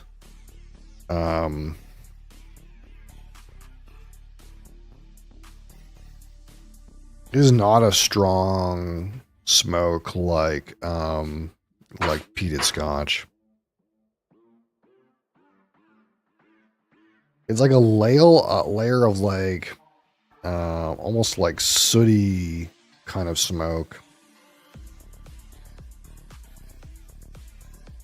Or again, yeah, like someone beside you smoking a cigar, like it's like got a tobacco kind of note.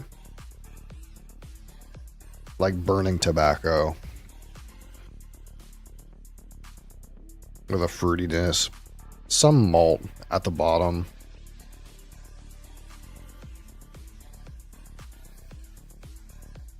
There's like a slight hint of citrus on the high.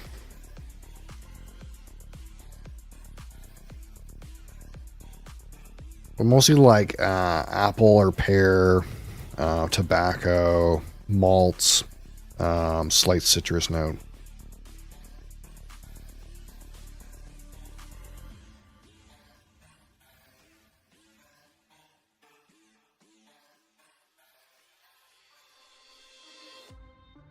It's definitely not like a roaring campfire kind of peat. It's a different breed. All right. Yoshi single malt Nikka whiskey on the palate.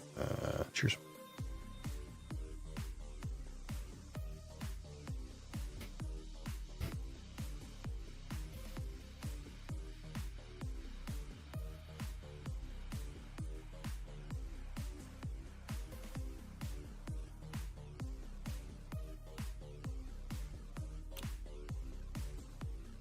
It reminds me a lot of that. Maybe it's just because I'm thinking of it, but it reminds me a lot of that Suntory AO World Whiskey. The peat notes are very subtle. Like the smokiness is very subtle, and it comes and displays like an earth and tobacco on the finish. It's not super smoky up front.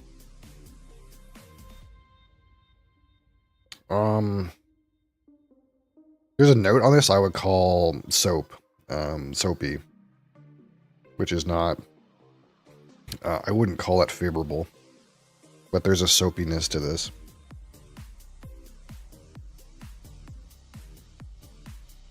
Now it's kind of like, maybe it's kind of like perfume, like perfumey kind of soap. But there's something that's like, to me, is like fragrant. There's a fragrant kind of soap kind of note.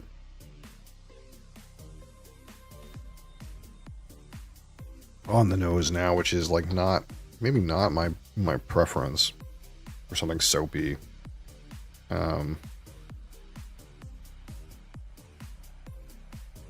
Just like briefly though.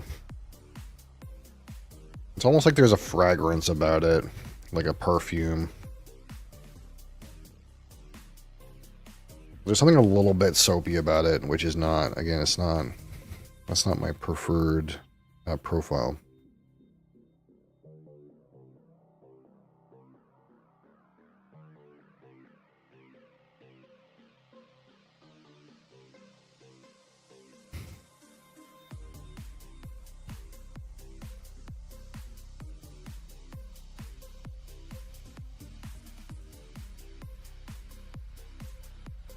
It's pretty subtle. And the palate is like malty, smoky, slight fruits. And then as soon as you get to the back palate, you get more of that like tobacco, earth kind of element.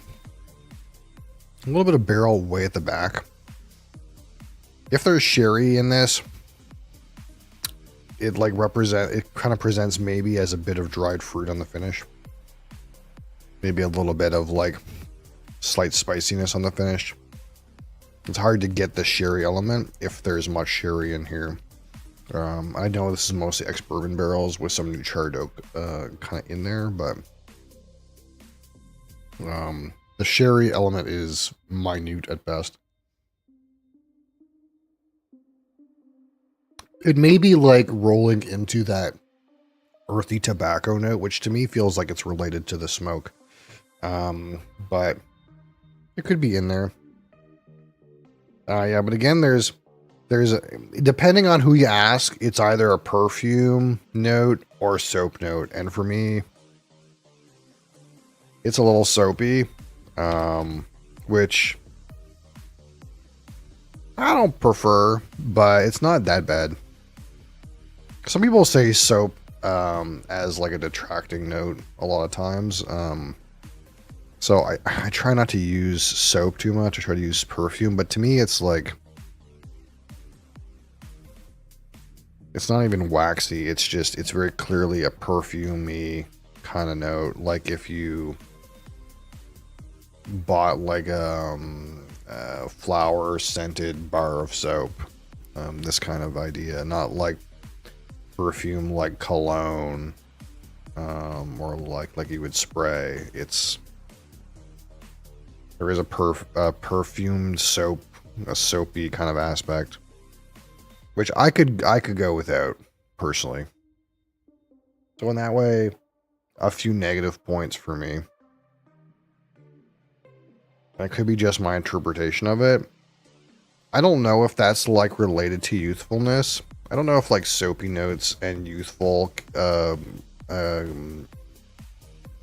distillate are related. I don't drink like very much like intentionally young whiskey. So my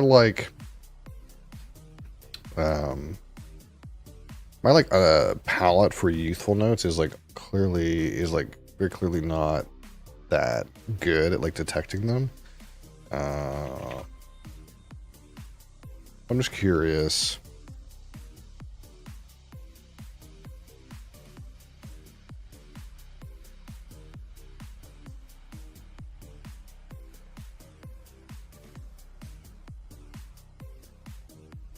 Hey, you. Stop. And I didn't get it right at first, so I don't think it's like the glass or anything. Nothing's changed with how we've sanitized.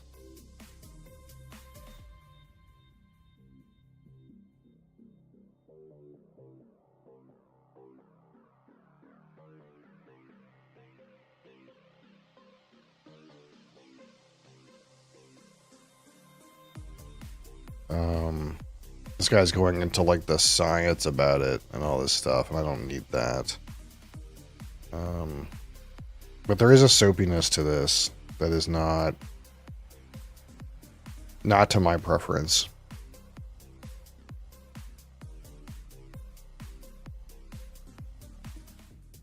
I would have expected the peat to be like a little bit more robust too, because even at 20 ppm, I guess you're thinking like, what else is at 20 ppm? Something like Highland Park, which I guess isn't probably in line with the same strength as Highland Park. It doesn't have that like sulfuriness though. I'm also missing like a good sweet note, like a good honey or like a creme brulee that you might associate again with direct fire. I'm not quite getting that.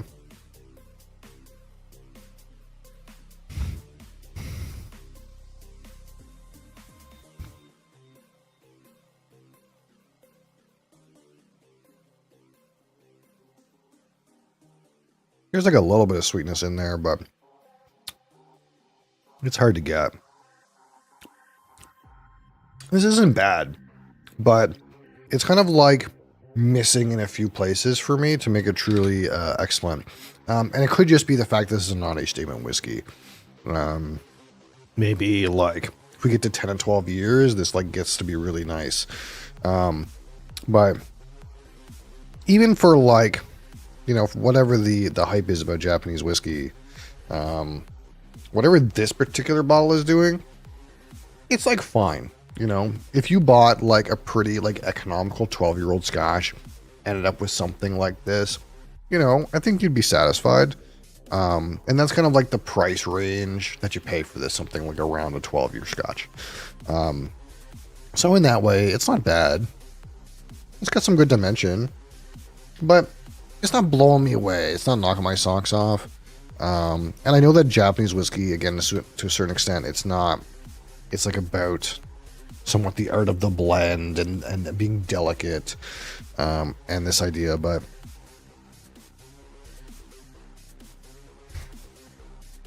it just feels like it kind of reminds me a bit of the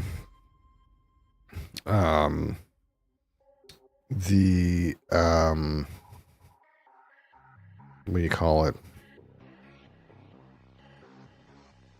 The Hibiki Harmony, in a way, where like it's just, it feels like it has a limited range. Not challenging enough for the whiskey nerd? Yeah, maybe. Like the range is just a little limited. The best thing you can do is kind of like maybe try to like complement its construction, but even here, I feel like I've had comparably priced scotches that have had better definition, better transition. In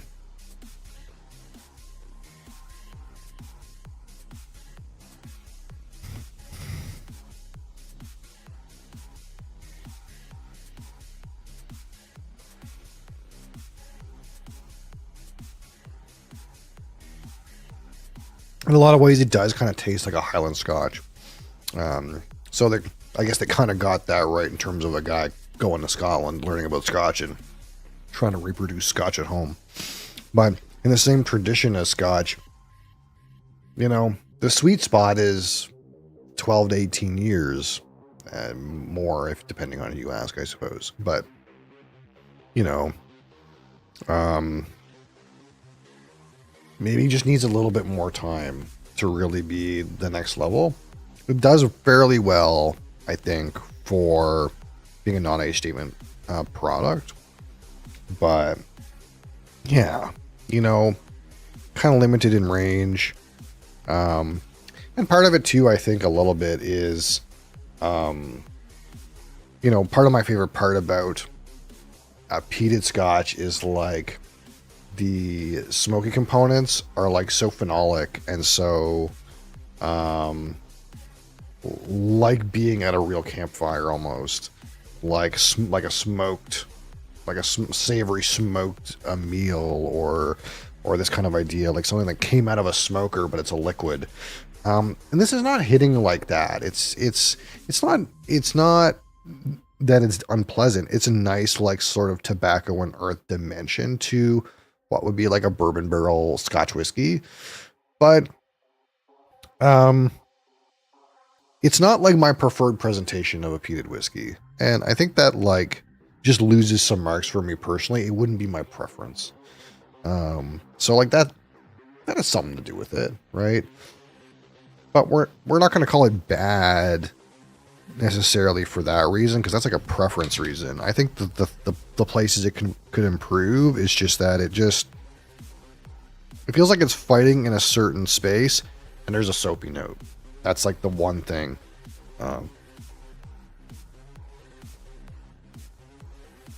I can't not smell the soapy note. I don't really taste it, but to me there's a soapy note, and that's like, in personal preference, a detractor.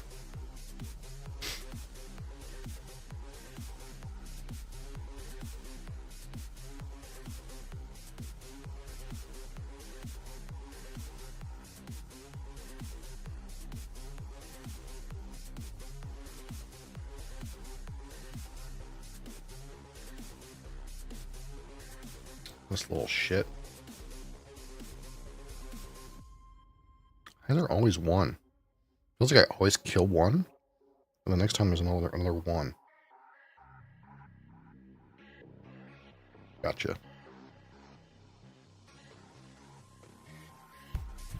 So yeah, it's nice, but how would we call it? At this part in my whiskey journey, this isn't enough. You know, it's not enough for me. It reminds me of like a mildly peated 12-year-old Scotch, which is again roughly what it's priced at, which is fine.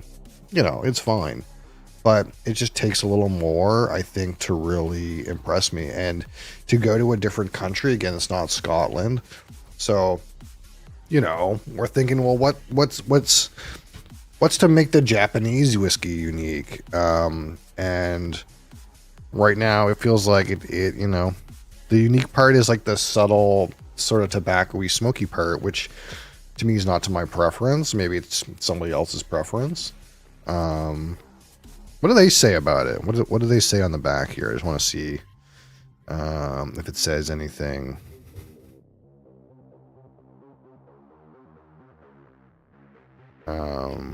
Doesn't say much about the notes or anything. Kind of just says a lot of the stuff that I said about the distillery. How do other people see this? How about we go? Let's hit up. Oh, okay, Mosley. I don't need any help. Thank you. Let's hit up whiskey base and just see. How do other people feel about this whiskey?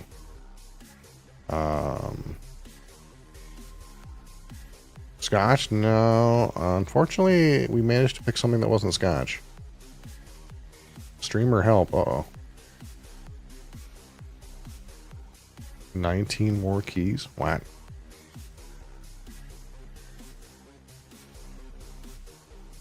Alright, so... the whiskey base at large, 608 reviews, has rated this an 83 and change. Again, a lot of people say like 86 is like kind of the golden number. You want it to get up to 86. Obviously, these guys don't rate things in the same way I do. They rate in a different scale. But this is not a phenomenal score. This is like, well, it's drinkable kind of score.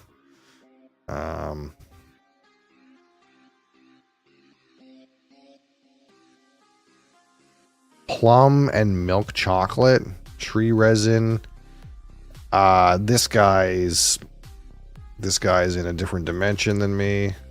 I gotta log in. Hold on.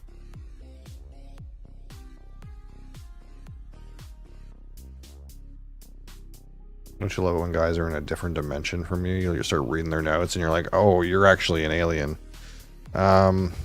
Floral, honey, meadow, flowers, green apple, grass.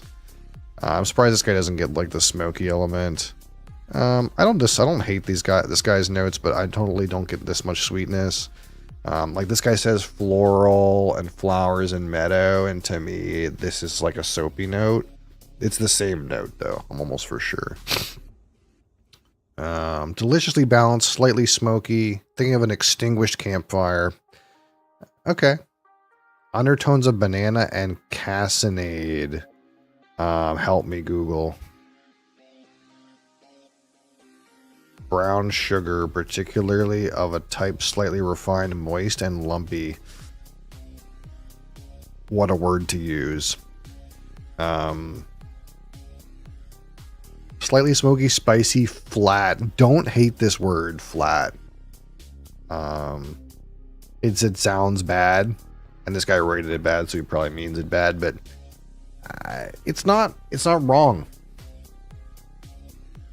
It's not exciting. It's not vibrant.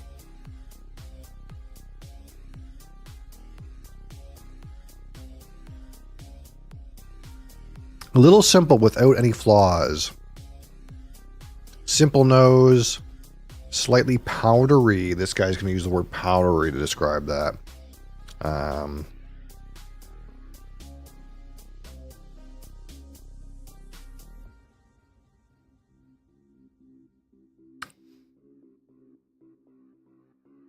Mild smoke, if I didn't know, would guess strong carbonic barrels. So this guy doesn't even... This guy is assuming that the smokiness is coming from the barrel. Light fruit, pears, light nuts, flowery. I think this is something you're going to find that for me, again, it felt soapy to me. But these guys are saying, oh, it's flowery. You know, probably perfume will be another one. Oh, this guy got soapy on the finish too, so it's not just me. This guy got soapy on the palate too. So yeah, I think it's fair. It's probably a little bit, perfumed soapy. This guy wrote a book report, and I'm not in for that. Fruits, smoke only very discreetly in the background. That's fair. Some fruits. Great balance. Guy doesn't say too much.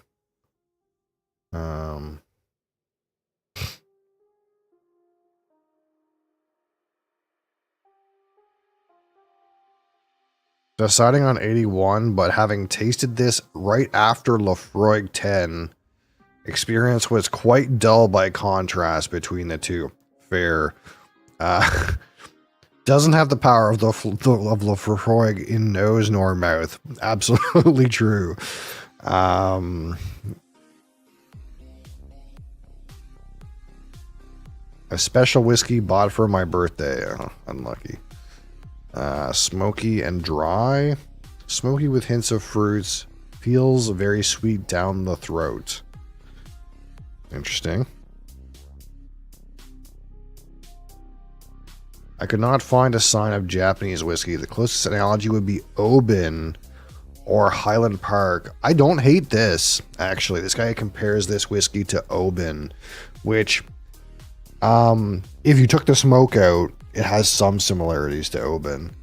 And for me, the smoke is not the right kind to be like Highland Park. It's not as sulfury, it's not as lavender, but the like kind of floral smoke kind of idea, I get where this guy's coming from, right? I would pick 8 to 10 years. Yeah, like I wouldn't be surprised if youngest whiskey in here is 5 years old. But like 5 to 10, sure.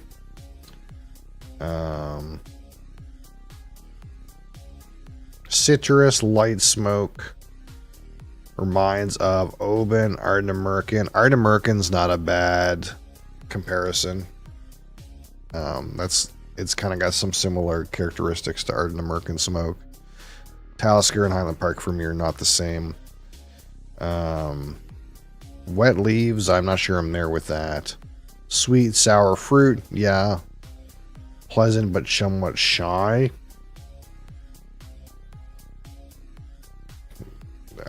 Hard to give emotions to a liquid, but sure. Honey, lemonade, wine, sourness, ginger. I'm kind of a miss on most of this. This guy does give tobacco here, which I think is fair. I don't have nearly this range of like fruits and spices in there.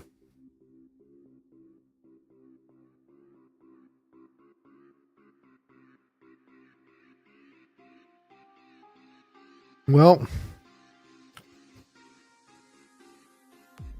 I don't hate ginger.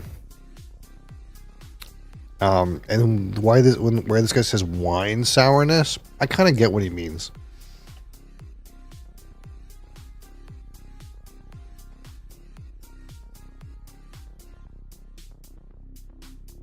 Beeswax, fizzy minerals, yellow fruits. See, I think this beeswax to me again is like soap. And that's what the interesting thing is about whiskey again. Some of that stuff is so subjective, but you know you're smelling the same thing. I'm smelling the same whiskey as this guy is. This guy said beeswax. Well, the only thing that here that could be beeswax for me is the soapy note. So it's like, you know, he says beeswax and I say soapy note. No one's right, but even if this is beeswax, to me that's not great, you know. Spicy and earthy, fair, savory fruits.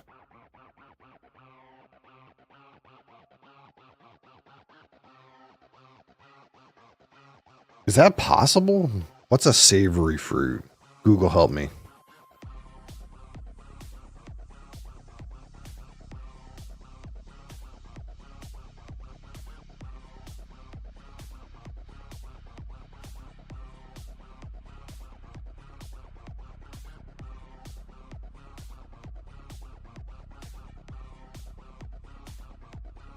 I don't mean like something that's savory that has fruit in it. I mean a savory fruit. We won't be too nitpicky about that, but that's a weird. I don't know if that's. I don't know if that's a thing.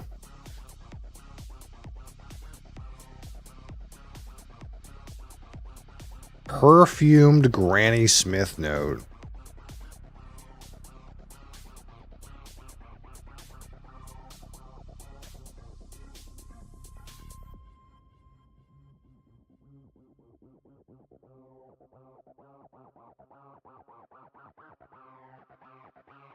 Chamomile tea.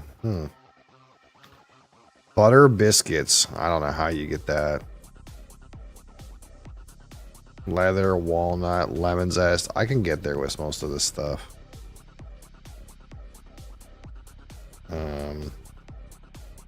This guy's friggin'.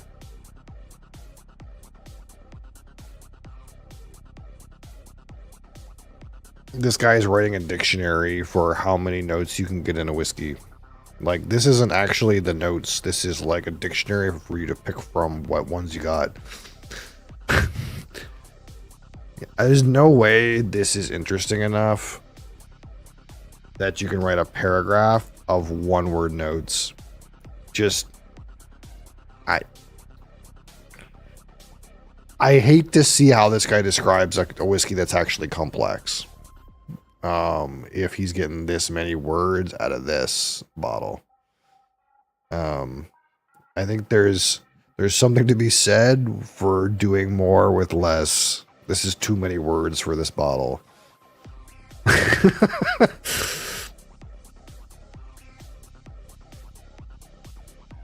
Even this guy is kind of like taking it a bit far.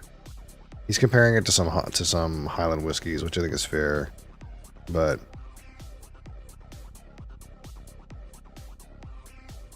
I think this is an amount of words that like makes sense for this bottle. Like maybe like 4 to 6. This is like way too many. There's no way in here you're getting like a paragraph of one-word notes. There's just no way.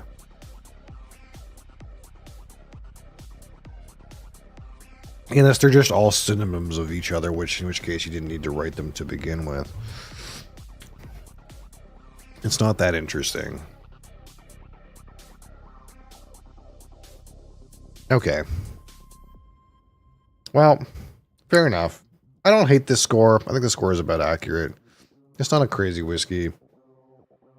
It's not bad. It's just...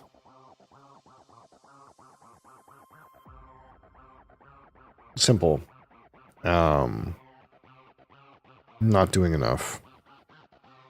But doing as much as, like, if you wanted to buy whiskey, a Japanese whiskey, and have a couple pours, man, and get a typical Japanese smoky whiskey flavor, right on. You know, right on. But it just doesn't do enough. It's not unique enough. It's not spelling out Japanese whiskey to me as something different than Scotch. It's like...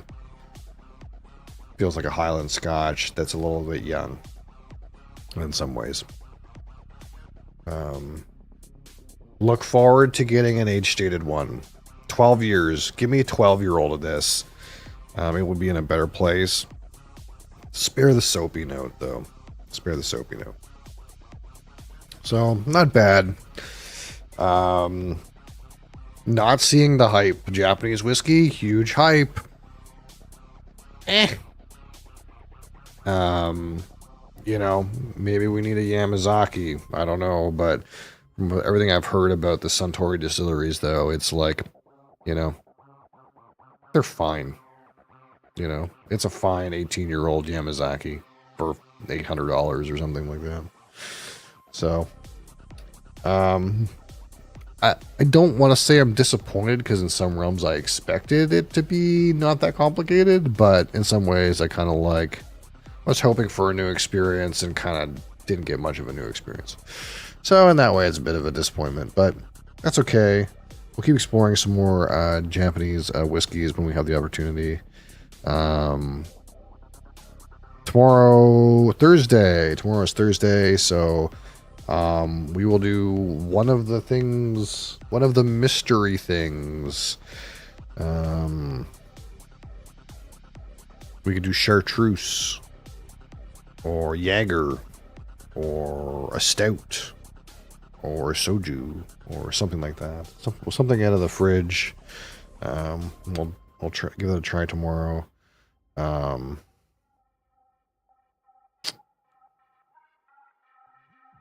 As far as games go, I might play some Dune tomorrow. I don't know. We'll see.